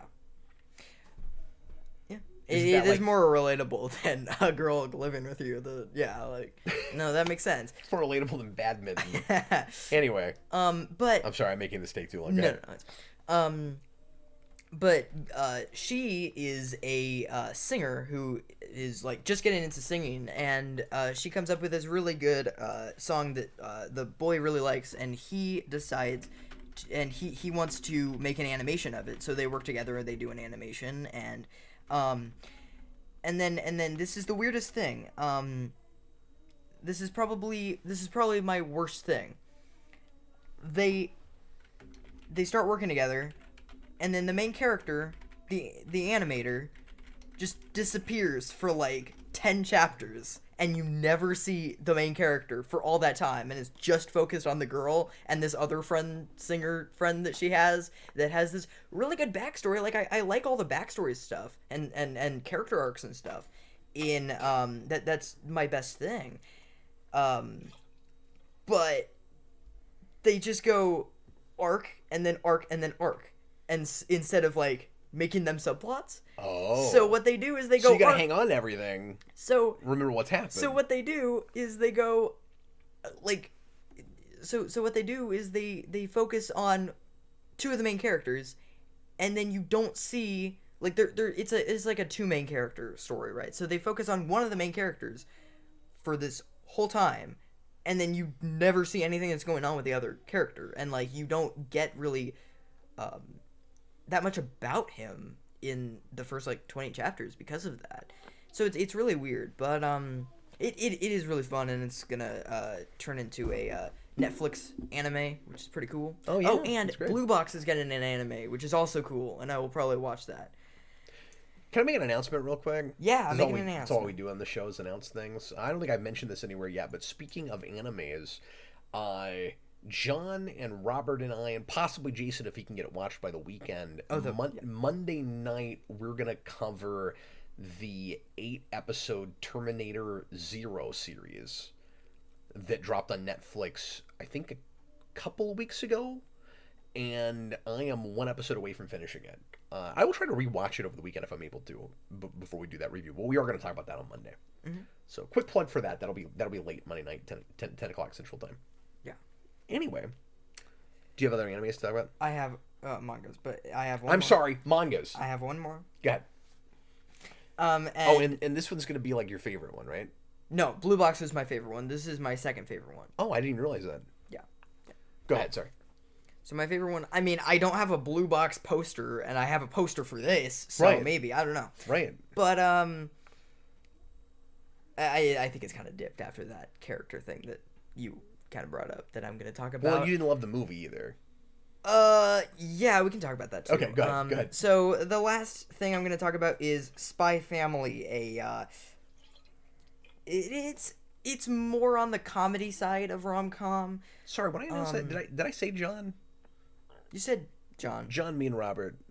Yes. Okay, cool. Yes. I think so. Sorry for saying, because then he said it'll be a good time, and I was like, did I even say John? I think I said John. Yes, Sorry, you did. go ahead. You did. But yeah, it's more on the comedy side of the rom-com thing. There are definitely relationship dramas and whatever between a lot of things, including a very strange thing that I still don't get, where this 12-year-old is obsessed with one of the main character's father, and I don't understand that. But it's a story about a spy who for a mission needs to get information of this guy, and it's set during the Cold War, and this guy, the way that he's gonna get it is very convoluted. He needs to get to his this guy's son, who goes to this really rich school, and so what he does is he adopts a child, and he makes a woman pretend to be his wife, and so the wife character is an assassin, and she kind of pretends to marry him because she kind of gets made fun of by other women for not being in a relationship. So she ends up going for that, and then they have a life together. And then, but then the crazy part is, their daughter is a telepath. So she knows that. The crazy part is she lives with this guy that she knows. No. The crazy part is she knows that she's a telepath. So she knows that her mom is an assassin and her dad is a spy, but they don't know that she's a telepath, and they don't know that each other are. They don't know. Spy, you don't know. Spy and assassin. So they go on, adventures together and whatever, and it's fun. But this really weird thing happened, where there was this really long arc with the school principal, where it was, and it went on forever, where it's just this backstory for like the like a minor character, like the most minor character. That's so weird. And it's a fine story, but it went on for so long. It went on for like 4 months, and I'm like, stop. And so we are finally past it, which is nice. But that was weird. I was having a hard time with that. But we're finally past it, and we're back to main character stuff. My best thing is the chemistry between the fake family.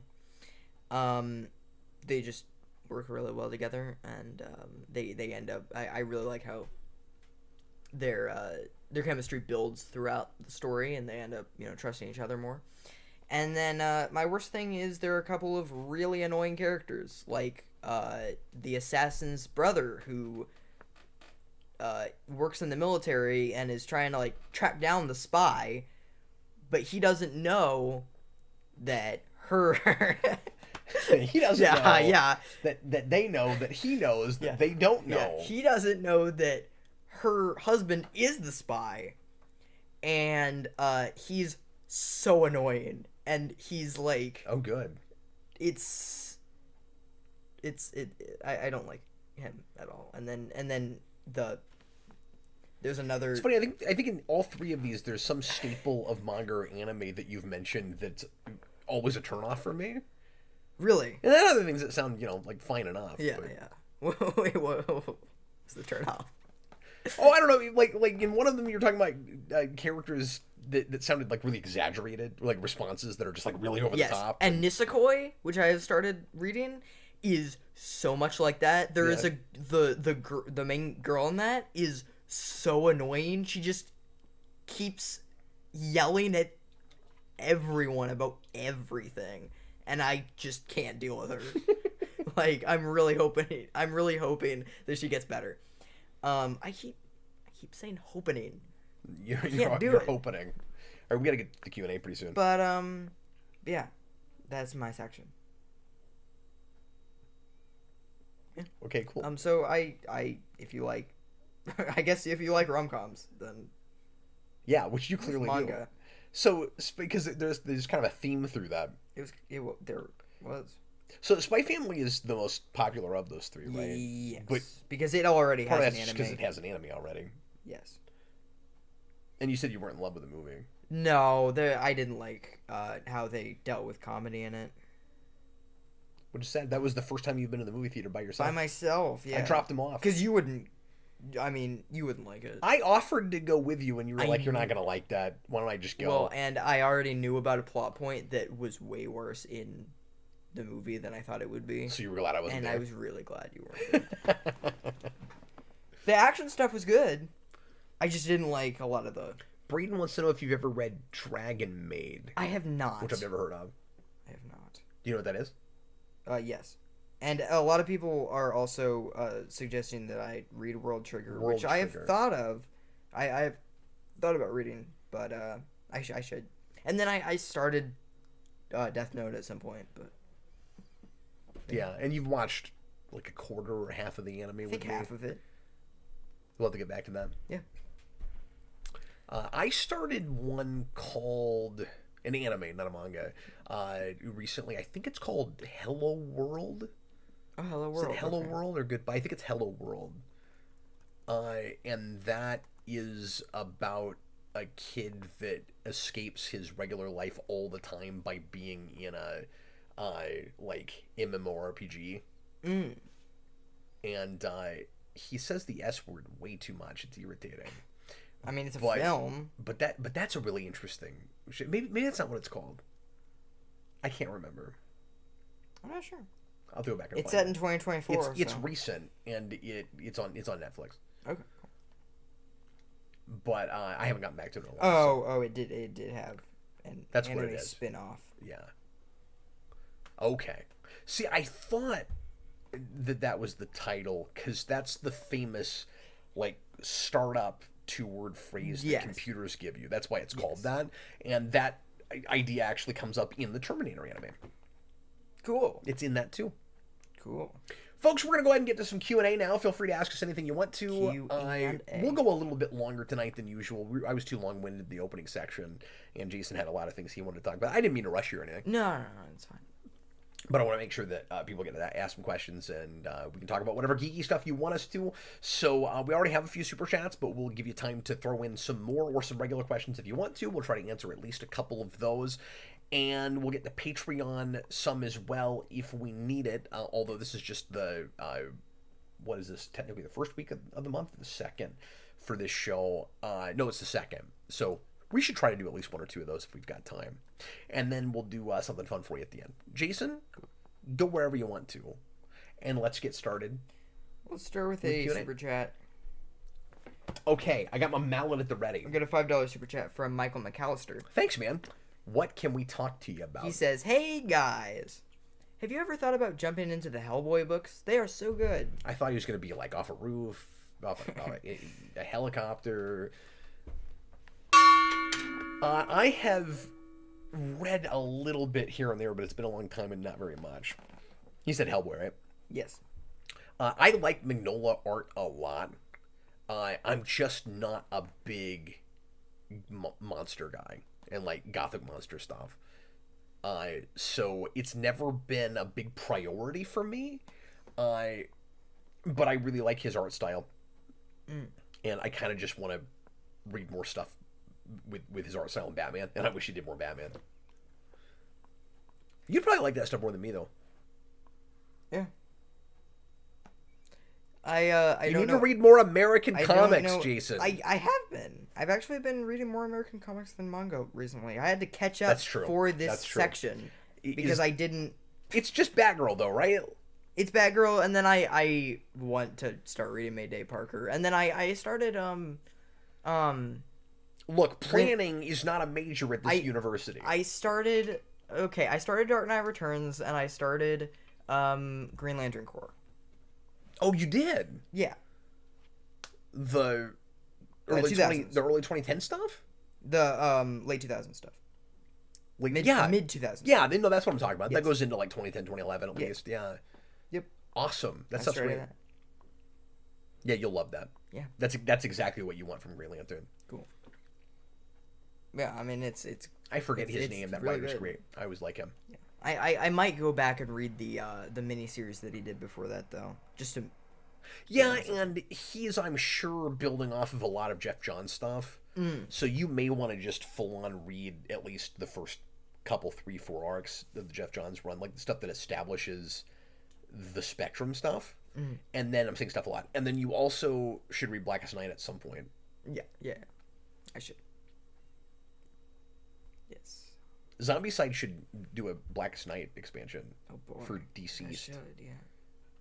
Was that part of Deceased? No, Deceased came way later, but it looks like a zombie thing. Yeah, it Blackest Night I knew that in the it first kind of place. was a zombie thing. But Yeah. No, Deceased was way later though. yeah. We got. There's a lot of super chats, aren't there? Nope, we got one more. Oh, really? Are we caught up already? Yeah. I thought we had several from earlier that we hadn't hit yet. No, they were all about Spider-Man. Well, we 4. just got one more that came in. Oh well, So I we've haven't got gotten at that least yet. two We then. got 2. Yeah. Oh, there were a lot about the Spider-Man thing, yeah. Yeah, a lot, and the one that I'm about to bring up is about the Spider-Man thing. I wish as I well. was more excited about that, but I'm not. hopefully it I hopefully it turns around. really wish it was a Spider-Man Daredevil thing. Right. That'd be wonderful. Although we're saying that not knowing what Born Again's going to look like yet. But all things being I don't even equal- care. It'll be different than Multiverse. Like Okay, fair enough. Like we're doing the same plot over and over again. All I'm saying is you might care if they build on Born Again stuff that that we don't like. Right. No, that is true.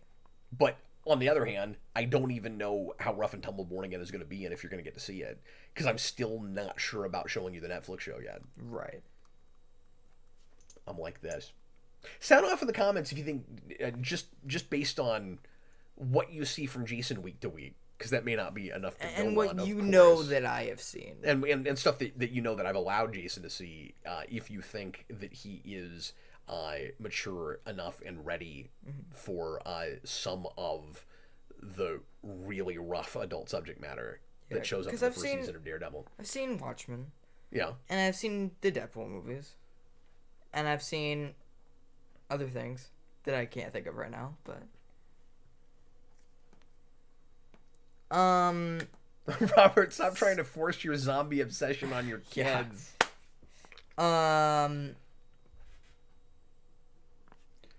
Seven. Austin says you should be fine, but Austin would say that Austin about would like say that about anything. anything. Yeah, go ahead.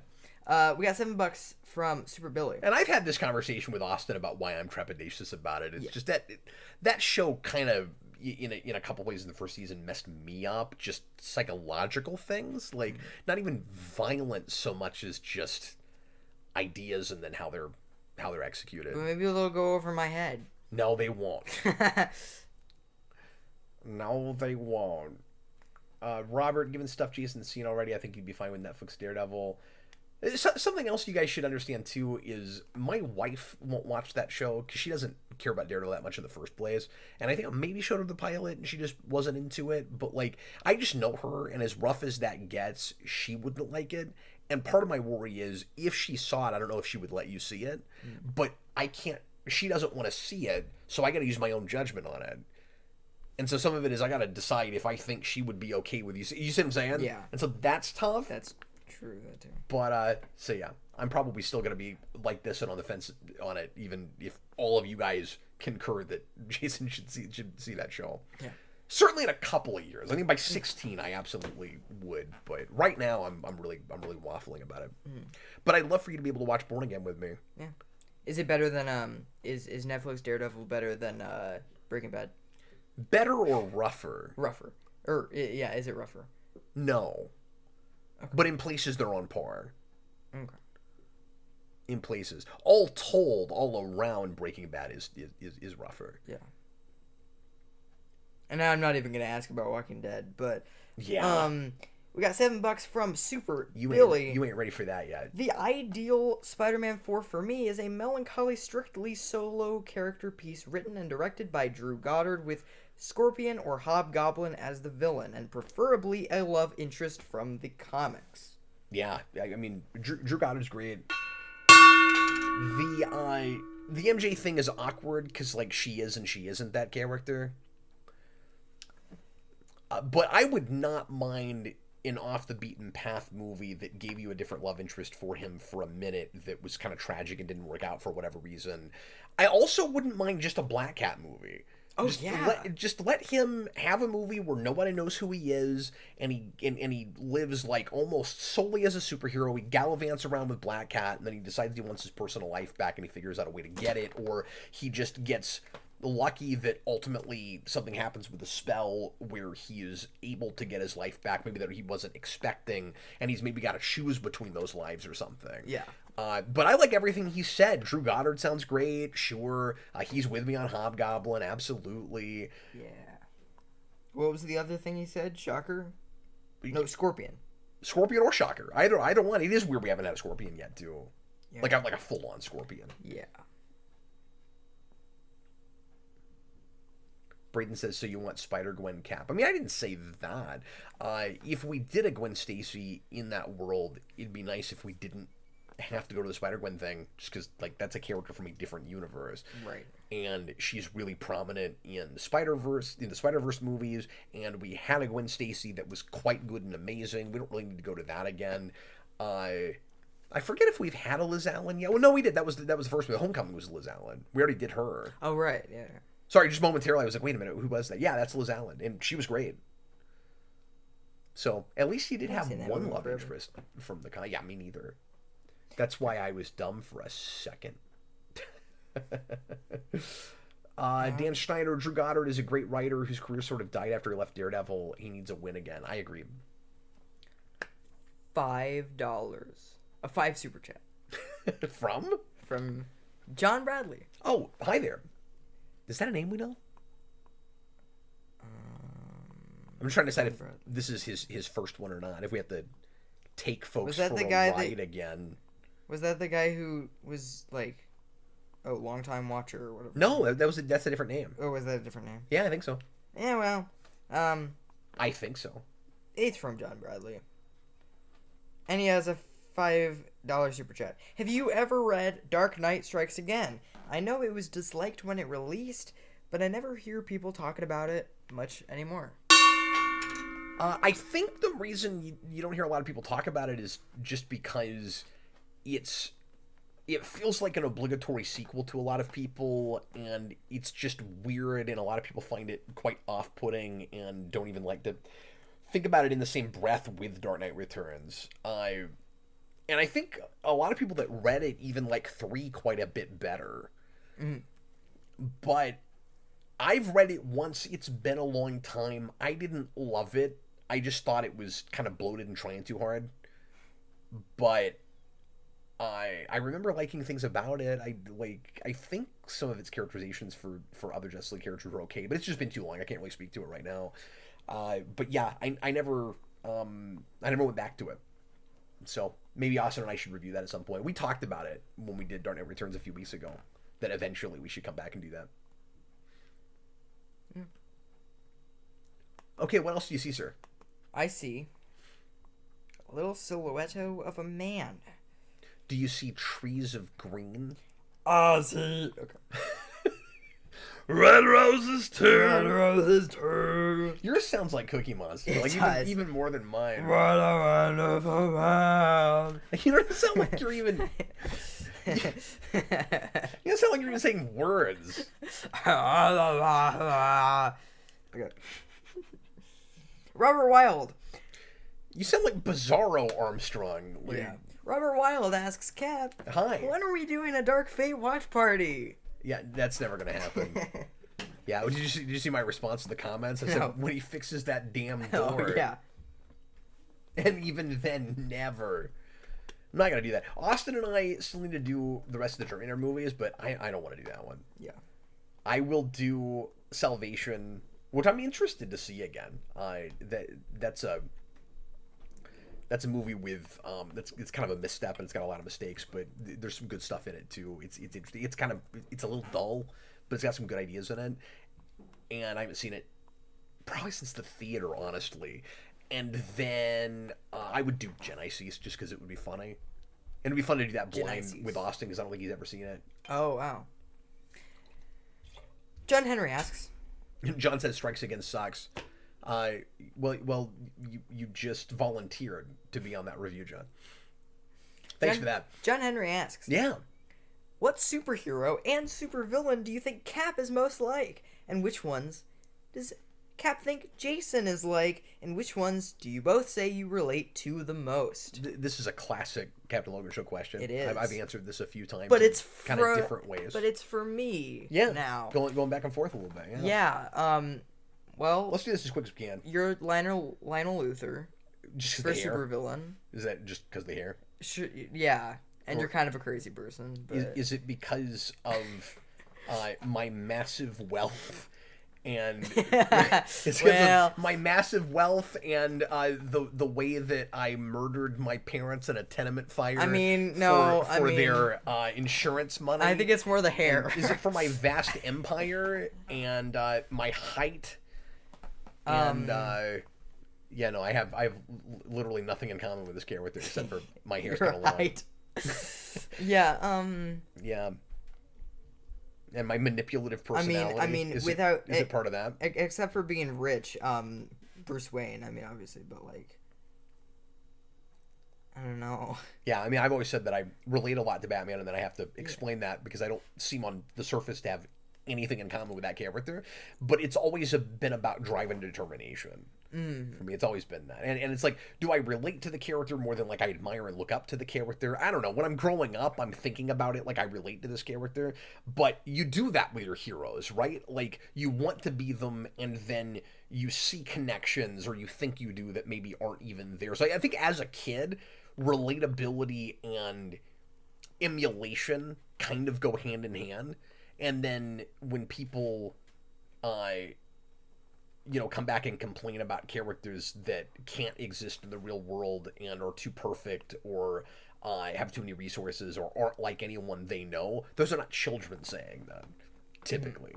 Now, that's not to say that kids don't also latch on to people that remind them of themselves sometimes, as interesting characters to read about. But the ones that typically they want to be, it's not always the case. Everybody's different.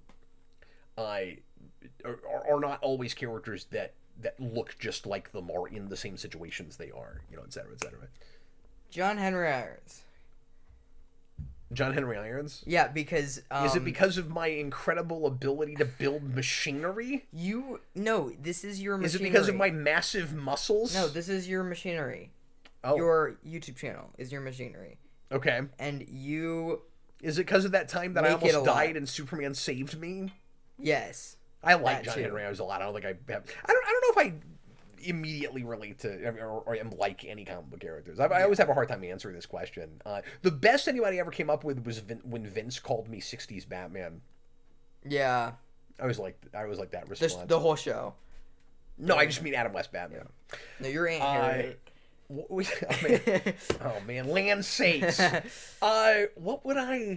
Who would I cast you as? Yeah, what supervillain am I? What superhero? Superhero and supervillain. You are Tim Drake. I am Tim Drake. Through and through. Yeah. You're very Tim Drake. Yeah, no, I agree with that. I do agree with that, yeah. That's easy. And Tim Drake more than Jason Todd. I feel like. Maybe. Jason Todd? I mean, not. I hope not. Not because, but like before Redhead. Well, not because you got beat to death with a crowbar, but also not because you don't have the tragic backstory. You don't tend to, like fly off the handle and lose yourself. No, that's true. Tim Drake is a lot more kind of forward thinking than that, and is A little more calm.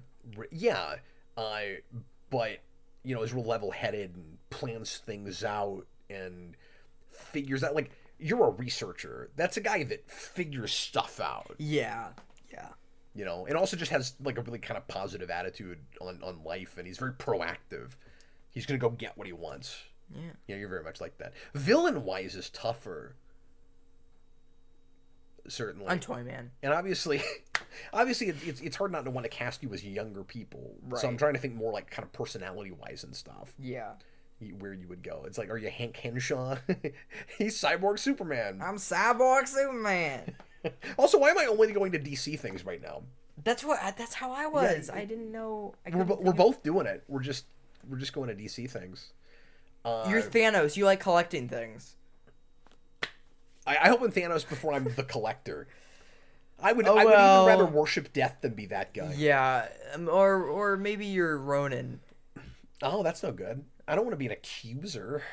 Yeah, maybe you are not an accuser. I don't want to be an accuser. Accuser. You know, you could be a little Peter Parker-esque. Maybe like Ultimate Peter Parker. Yeah. I could maybe see a little bit of that. Sure. I don't know. The villain-wise is tougher. Austin, with Jason's explanation, Cap is more Tony Stark. Is it because of my That's massive true. wealth? That's Working true, on yeah. his tech and always upgrading to the new format. Yeah, no, that's true. Yeah, but it's just funny because I have no technical know-how whatsoever. I get what you guys are saying though. You're saying I'm constantly like changing what I'm doing and trying to evolve the thing. Sure. Professor Zoom says I always reminded him of Beast from the X-Men. I'm gonna take that as a compliment. But I feel like I should be quoting classic literature more then. You do. Do I? I feel like you Not do. like him though. I'm not like, you know, I don't rattle off a full quote. The and ever go, affable Mr. Rogers. Yeah, God, that's such a good line. Tolstoy. Like I don't think I've ever done that. Yeah. Okay. We got a $5 super chat. We got Super Billy says that you have the ultimate Peter Parker hair. That is true. Yeah, I do. The big difference between me and Jason at his age, and really me and Jason at any age so far, is he's so much cooler than I was. Oh, thank you. Thank you. And so much very more. much. And if you don't mind my saying, because I don't want to make you uncomfortable, but you always seem more comfortable in your own skin than I ever was. You know. I mean, I do have a lot of, like, you know, anxiety about some things, but, you know. I think everybody your age does. Right. That is But true. and not to be dismissive, I'm just saying it's normal. Yes. But I think I fell into more kind of nerdy, geeky stereotypes than you. You also were growing up in a different world than I did, Yes. where a lot of things are more accepted than they were when I was a kid that you and I are both into. But you don't have some of the, like, kind of, I don't know, because I was always outgoing. I was never antisocial, but I think I had a bit of a social awkwardness that you don't seem to. But also your experience has been very different from Oh, mine. well, see, I just don't like talking to people that I like to. I feel like I'm kind of good at, like, picking and choosing as far as, like, friend groups and stuff go, where it's like I don't Well, want and to. you're not needy and clingy. No. And I kind of was. Well, I was when I was younger. Yeah. But even at 14, I think I had that. Well, I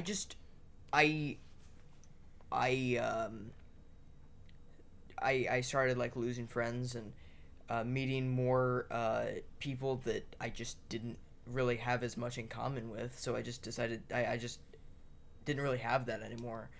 So you just kind of find it easier now to move on when you have to? Or Yeah. Is that what you're saying? Yeah. Well, and I have better luck talking to people that I actually have something in common with, which is why Of I course, talk yeah. to a lot of older people. I feel like, you know, or even, like, just like 25. You just get along with. I just get better along with adults. And Yeah. People a little bit older than you. Yeah. people who, you know, aren't obsessed with TikTok, or people who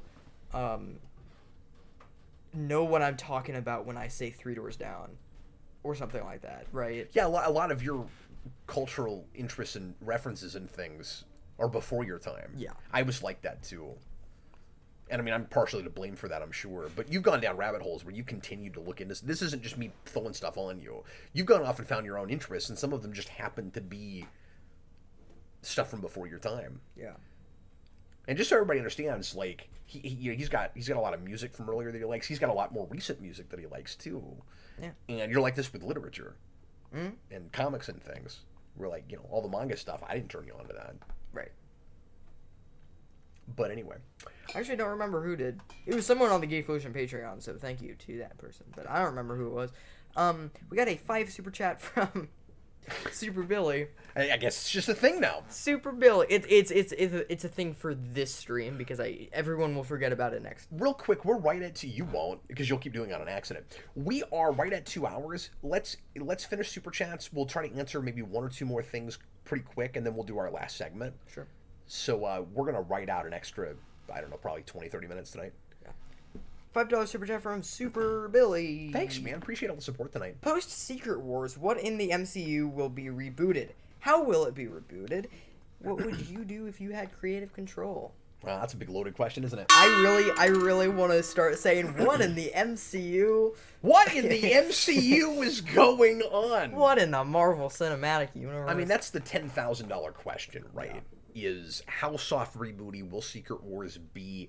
The conventional wisdom, and with that Doctor Doom casting, all bets are off to be about how conventional the wisdom will be, because that was just out of nowhere. Yeah. And we haven't seen how exactly it's handled yet. But that's so left field, it makes me go, I don't know if I can even remotely be sure that what I thought was going to happen is going to happen. What were you going to say? There is a rumor circulating that there's going to be a supernatural saga with Blade as the face. I've been hearing that too. Yeah, I don't know about that. But Well, and here's the thing. Can I complain about this for a second? This Yes. could almost be a whole rant, but X-Men saga, supernatural saga. Now, we know the X-Men saga thing is real. Yes. Because Feige came right out and said that in an interview. We're doing an X-Men saga. And that's curious because... or actually, no, he didn't even say saga. He said... He used a different word. I can't remember what it is, but it isn't like the Thanos saga or the multiverse saga. He made it... I think he said era. Okay. He said era. So that doesn't necessarily mean that everything is about the X-Men in the next section, like the multiverse kind of has been, all in like the Infinity thing kind of was. But to be fair, they had movies that didn't touch any of that stuff. It's just by and large, this is what the focus is. When he says era, I don't know what that means. We did a whole show on that. But if it's true that they're doing a supernatural era or saga or whatever, can we just call these pockets of the universe? Why do they have to be sagas or eras? Why can't it just be... Because, like, when you say era, it makes it sound like, well, the mutants are going to come and then they're going to go. Yeah. You're going to have this era where they matter and then they're not going to matter anymore. Yeah, that's actually true. That's weird. Why are we talking about it like that? Now, it might just be we're going to focus on them real hard now and then eventually we won't make as big of a deal. It almost sounds like more of a marketing thing. This is what we're going to push in your face, just so you know. Yeah. And then later we're not going to push it in your face as hard. Why can't they just be pockets, areas, sections of the Marvel Universe like they always were in comics? It should just be that. But anyway, let me answer his question. So, conventional wisdom would tell me that if Secret Wars soft reboots some the way that a lot of us are talking about and expecting to happen, particularly because of Doctor Doom being related to all of that and the Secret Wars event in the mid-2010s being soft rebooted the way it was, and then it didn't really feel like anything changed, but that's what it was supposed to do. Conventional wisdom would tell me that they're going to go back to their most popular characters that they haven't been able to use lately because they wrote them out, and they're going to make them younger and recast them, and some things they'll cherry pick. It'll be like kind of a post-crisis thing where some things will stay the same and some things will be totally reinvented. If that is true, so I don't have any earthly idea right now, especially because of the weirdness of the Doctor Doom casting. I think anything is possible right now. But if I could go at all with the conventional wisdom that I was thinking before that happened, I would say for sure you get a new Tony Stark, for sure you get a new Steve Rogers, and I'm sorry to say probably not Black Panther, because they have this weird thing where they just will not, in any medium right now, touch that character. So, like, I think they'll have more of a focus on Black Panther. What'll happen? Somehow, through the recreated universe, the new T'Challa will get aged up. That's what we'll do. And so he's still called T'Challa, and he's technically a different character, but because of multiverse changing everything shenanigans, we can make him in his 20s now, and we can make Black Panther movies again about a guy named T'Challa. That's what they'll do. That one, actually, I'm almost positive will happen. Okay. So I'll throw that out as a for sure thing that will happen. Yeah. Or that I think will probably, for sure, that I think will probably happen, right? As far as Iron Man and Captain America go, I don't know how they'll do that, if they'll, like, bring them from other universes or what, but they'll recast them, they'll be younger, and dare I say, it's possible that they're even different ethnicities. They might not even be just white guys. Yeah. That's probably what they go with. It's possible. I don't know. Yeah. And not even casting judgment either way. I'm just saying it's possible they do that. That is possible. To try to, increase a feeling of diversity with the whole thing. Yeah. I could see that happening. They'll have more of a focus on female characters too, I'm sure. But the question is, do we get, like, a new Black Widow? Yeah. I don't know. And I think it's also really likely they recast Mark Ruffalo and they've got a new Bruce Banner, because he has seemed pretty checked out for a long time to me. And they just haven't been doing anything with that character hardly. Yeah. But yeah, obviously, ultimately, I don't know. But that's a great question. We can do a whole show on that.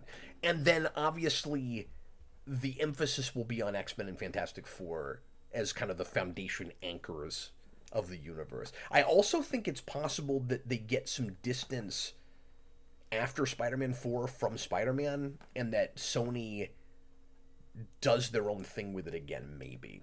Hopefully something better. I say that. I mean, Marvel probably doesn't want to lose that character, because that's been one of the things that has been a consistent cash cow for them, and that people have stayed interested in, even though some of us don't like No Way Home. So maybe not. But I also, after Spider-Man 4, could see those two companies not being as amicable and wanting to cut ties. Let's keep that in mind. But that's more of a business, side of things. Yeah. Devontae Brown, they're actually still using Black Panther in video games. Like what video games lately, though? Because they've got a Captain America, Black Panther, like World War II era game that is not T'Challa. That's supposed to happen in the next couple of years. Yeah. But maybe, yeah. But that's what I'm saying, Devontae Brown. That's not T'Challa. That's a different Black Panther, because it's pre-T'Challa. Yeah. It's Steve Rogers in World War II fighting with an earlier Black Panther. I'm pretty sure. Okay. Do we want to tackle a pre-written or a Patreon question? Like Patreon question, and then we can do our segment. I could have gone a lot longer on that, Super Billy, but that was the big one to unpack. We could do a whole show on that. Okay.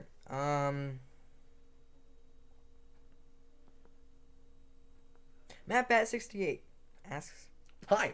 what film/TV scores do you think would fit well with other properties? For example, I always thought the DS9 theme would fit Superman very well.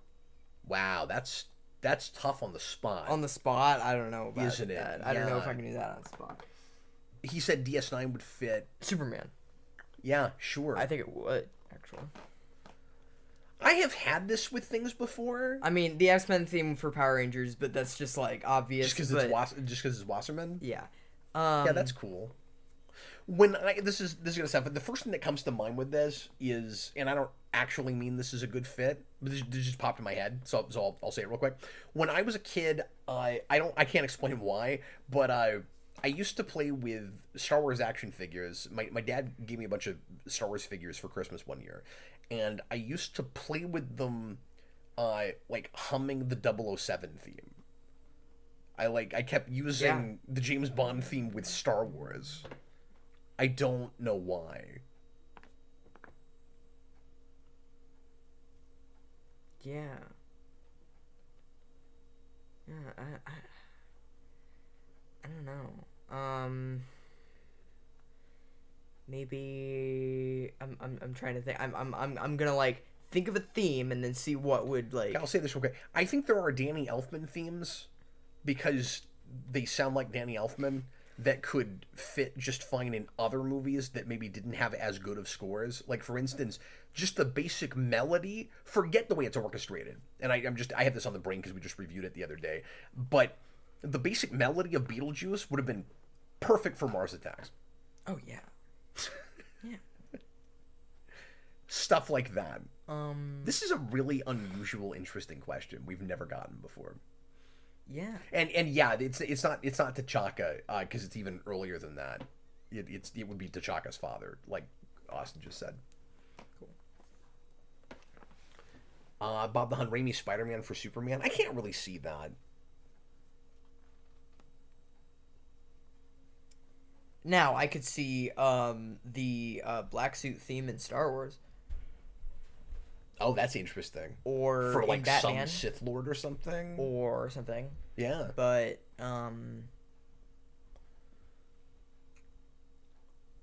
Alex Bjorn, the hook score with Pirates of the Caribbean. That's probably cheating because they're both pirates.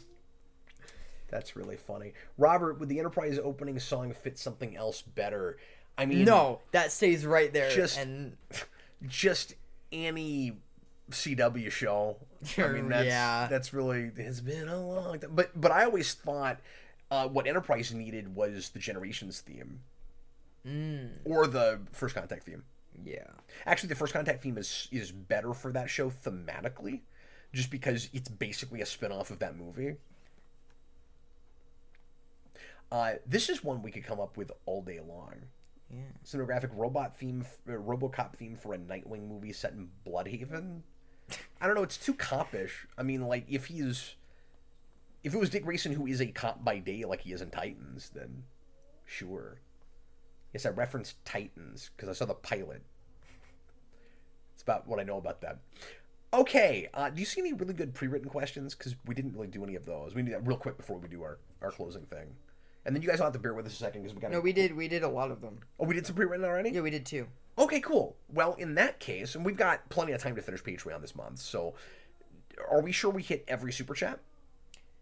Let me go through real quick. Just want to make sure we didn't miss any of those.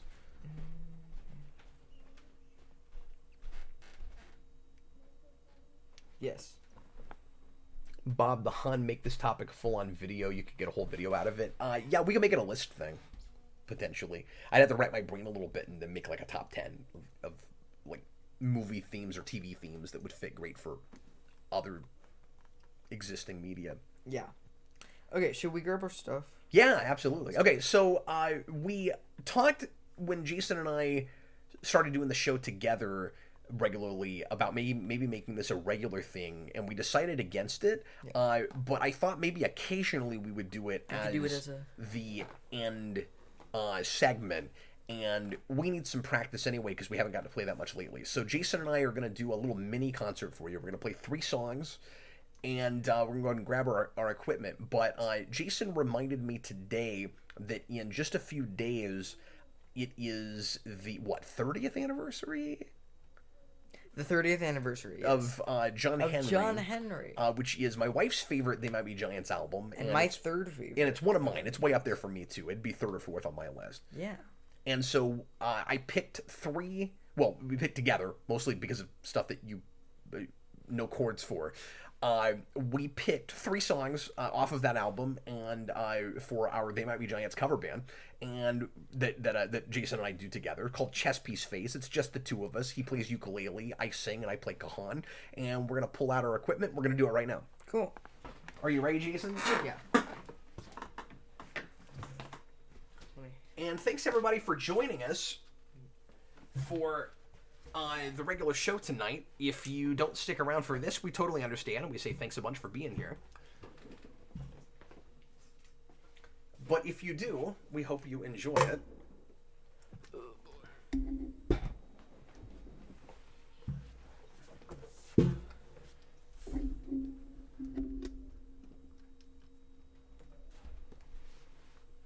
I have no idea what's going on in the comments there. There's a guy that you need to ban. Oh, is that what's going on? He's saying slurs and stuff. Oh. He's like saying the N-word and stuff. Oh, really? Yeah, he is. Is it this J guy? Yeah, it's the J guy. Okay, let me take care of that. Apologies, guys. I didn't even see that. Yeah. And he's gone. Gone. Okay.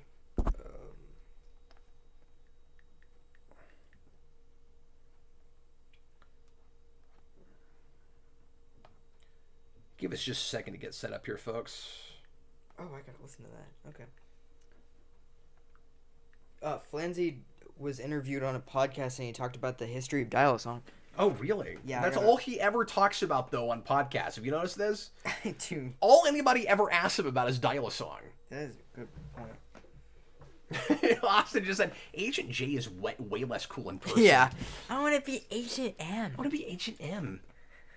All right, can you go that way a little bit? A little bit. Well, now the microphone is in the way of my tablet. Oh, So- of my tablet. Of me tablet. Well, that's a problem. Hopefully everybody can hear us okay. Yeah. I can also just move the camera ever so. Ever so. Dad, would you drink that? Well, it It depends kind on of looks like a drink now. Now that there's so kind of, or it so just much looks like a thing full of tribbles. Yeah. No, I would not drink that. Okay. That looks gross. You got to mush those down, and then what do they taste like what's even in them? Right. It kind of looks like a Sorry, I don't know, you know those like ice ball thing or what ice? Are you talking about ice? No, I'm not. I'm talking about the ice cream ball things. The ice cream ball. The little. What the hell are we talking about right now? It's two words. Are you but I talking don't- about? Oh, I know what it is. I don't remember what it's it's called. Dippin' Dots. Dippin' Dots. It They does look look like a little Dippin' bit Dots. like Dippin' Dots. They look like root beer float Dippin' Dots. Can I move this here? Well, I don't know, cause I gotta sing. People gotta hear me. Hey, don't. There you go. I think it's Well, right there. Maybe. No, maybe down a little bit farther. Okay, I don't fine. know. Hey, you move I it can where you just want stand to. up. You move it where you want to move it. Oh well. No, we're not doing another Crow song.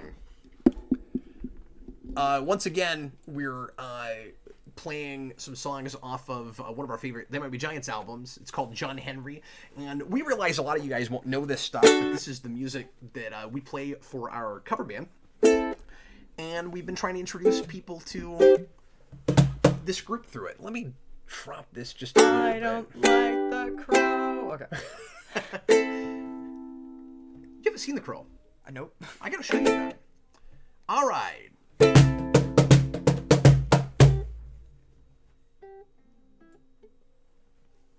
Okay, hopefully we don't blow out anybody's eardrums with this. Are you ready? Yep. Are y'all tuned up and ready to go?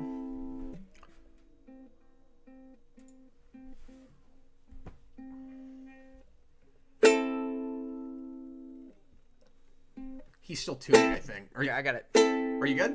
There you go. Okay. We're opening with a snail shell? Yes. All right, here we go.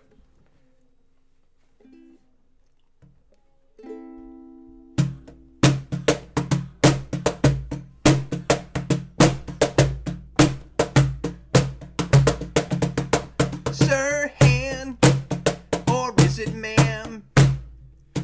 I fell out of my right place again, and you considered me, and now I'm where a snail has to be. I wanna thank you for putting me back in my snail shell. I wanna thank you for putting me back in my snail shell. Was it something you would do for anybody? Was it what you'd only do for me? I need to know because you see I wanna thank you for putting me back in my snail shell.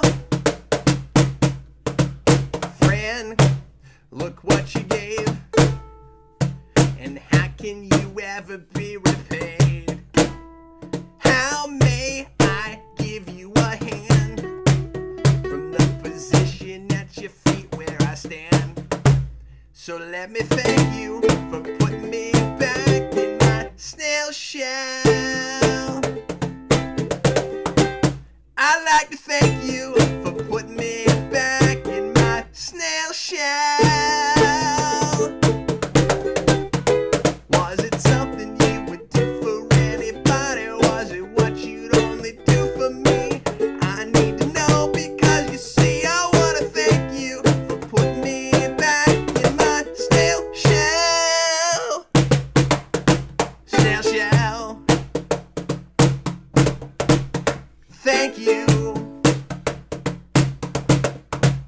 Snail shell. Thank you. I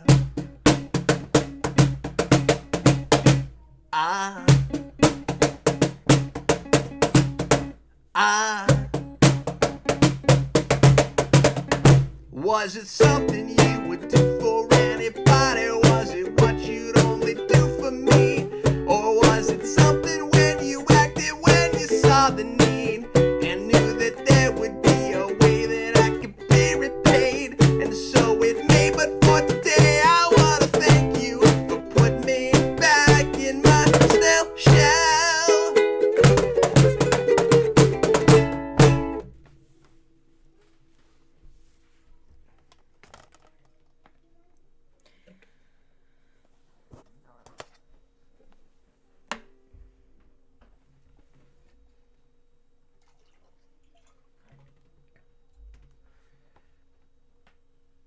Okay, and then this.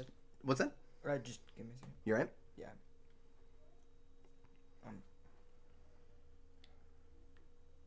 You having connection problems, or No. are you looking up chords? No. Are you I'm just- forgetting chords? No, I'm trying to tune her. There's just this C. Oh, you sounded all right to me. He's being a perfectionist, folks. Yeah, that's how I am. That's how I am, Dad. Are we doing driver last? Yeah. Oh, okay, so it's Ensor. Yeah.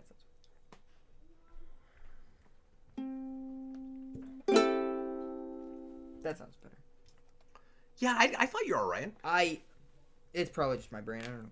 That happens. Tyler, a thanks lot. so much for the super chat. He says, "Bravo, would love to see a superhero son at the end of the next show." What does that mean? Superhero son. Yeah, well, because there's the. Yeah, I don't know what he means by that. For a second I thought it was something to do with Super Sons, because I would love to see a superhero. Oh, I think it means song, some kind of a superhero song. We should work on that. We should, because occasionally we'll play something that's not Team BG. We've done one, not live like this. Oh yeah, we've done one, and we could do that at some point. Yeah. But yeah, that's a fun chord progression, but it's really boring. Yeah, but it sounds all right, and it's short, you know. Yeah. Oh, and we have to celebrate their third super on a live stream. That doesn't. No, you have to do it 3 times. Oh, I have to do it 3 times. Okay. There we go. When you do it 3 times, it does a different thing every single time. Oh, you're okay, do it Tyler. 3 times. Just for a second, I was like, a superhero son. Well, here he is. We'll call Jason I'm the a superhero son. Son, sure. Yeah, well, it would be. My superpower is I can see you when I'm not even looking at you. I can't hang it with the hunted. I can't. I don't remember the chords for that. Okay. It would be cool if we learned Backyard Super Kid. I don't. Yeah. Have you looked into it? No, but there's. You'd have to come up with the chords. There's no way they're online. No way those are online, and I'm not that good. Okay, and you're okay if I just have the lyrics up for this, right? Yeah. Okay, play the 60s Spider-Man theme. We can't do that just like off the top of her. Right. Hayden, I had this week off. I can actually be at a Captain Logan show. Hi, Hayden. Hi, I Hayden. mean, that if you weren't here earlier, that's probably just because we're going really late tonight. We're playing a little music right at the end of the show. Oh boy. And then we're gonna finish up and say goodbye, everybody. Here we go. Oh, and if he wasn't I'm not here, playing Freebird. and if he wasn't here earlier, he also missed the whole shenanigans with the glass and The glass. balls. That represents super chats. Okay, right? Yeah. Some of them fell out. Yeah. Sorry to all the super chats that fell out, but We apologize to the balls. oh gosh. Do you wanna give me that chord? Meet James Ensor, Belgium's famous painter. Dig him up and shake his hand. Appreciate the man. Before there were drugstores, before there was junk, he lived with his mothers and the torments of crime. The world was transformed. A crowd gathered round, pressed against his window so they could be the first to meet James Ensor, Belgium's famous painter. Raise a glass and sit and stare. Understand the man. He lost all his friends. He didn't need his friends. He lived with his mother and repeated himself. The world has forgotten. The world moved along. The crowd at his window went back to their homes. Meet James Ensor. Meet James Ensor. Belgium's famous painter.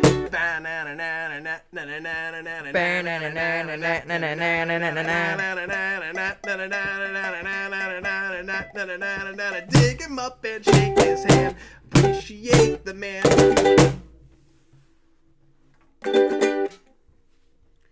For the record, James Ensor only had one mother. Yeah, I don't know what was going on. I don't know there. why I said it like that. And also, that's the glass that we raise. Yes. Raise the yes. super chat. Raise a glass to freedom. Okay. All right, last song.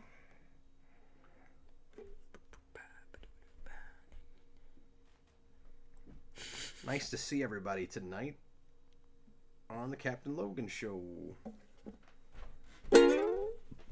And this is a song we just started working on, so Yeah. So bear with us here. Jason just figured out the solo on this today. Yeah, it's a good song. It's nothing special, but it's just in place of the actual special. Special. The solo. It's after the first chorus. I'm sorry, did you have anything else you wanted to add? No, I'm just saying it's after the first chorus. Second verse, same as the first. Oh boy. All right, ready?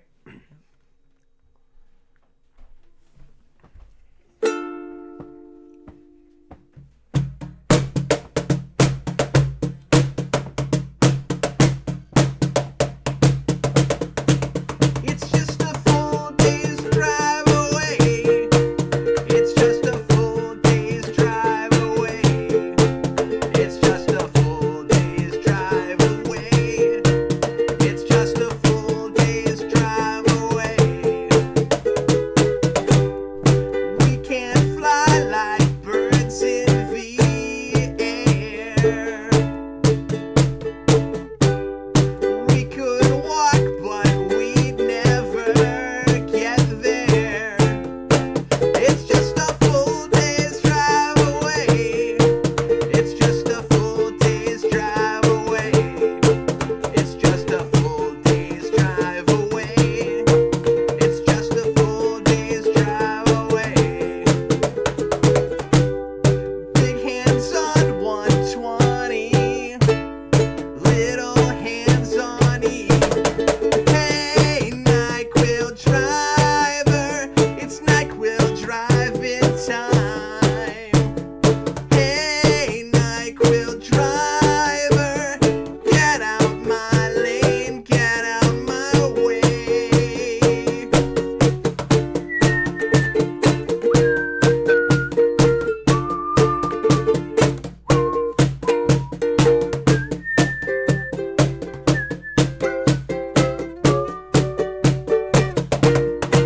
It's just a full day's drive away. It's just a full day's drive away. It's just a full day's drive away. It's just a full day's drive away. I'm sorry. Hey. I messed up. I got the wrong spot. Yeah. Yeah. I got messed up there. I messed this up. Sorry about that. Yeah. Yeah. I thought I was supposed to do it that early. Yep. Yeah, sorry. And I don't even remember the solo is because you did that. Oh, because I did that. Yeah. Oh, So- I messed up this Yep, solo. you did. Here, let's go back to the solo. I don't remember what it is now. Oh, you- I can't get into my head now. Oh, no, you just can't even. No, I've ruined the song, everybody. Yeah. Again, we just started doing this song. Yeah. Do you want to attempt to go back to it? I don't know.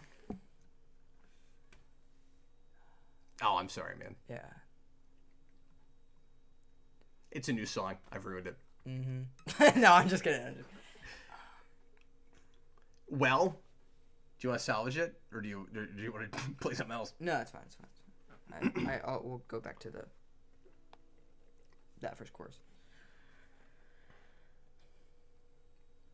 Go back to that first chorus. All right, we'll get it. Here we go.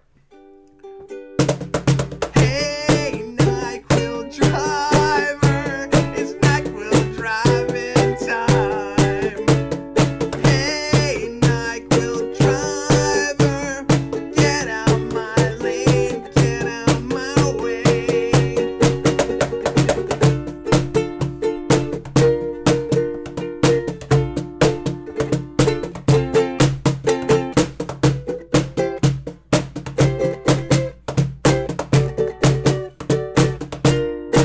It's just a full day's drive away.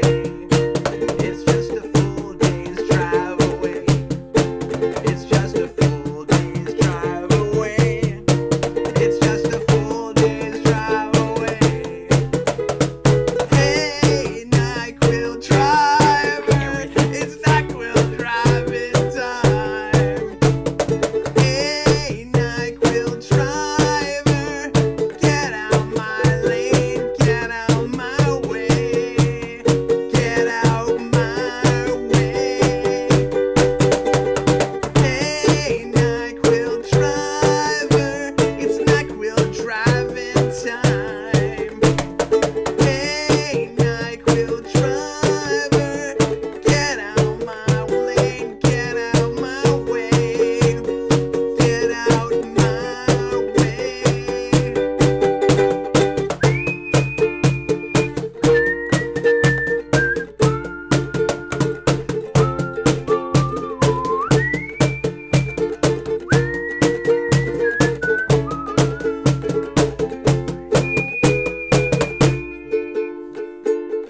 Does it keep going?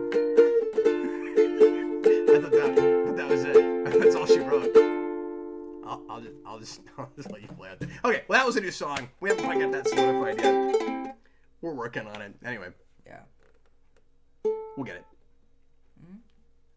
Thanks everybody for watching. I hope you enjoyed today's kind of haphazard Crazy Captain Logan show, and we'll be back with you again next week with another one. A question. I was Captain Logan, and this was Jason. That was me. Appreciate you guys. Yeah. Bye, everybody.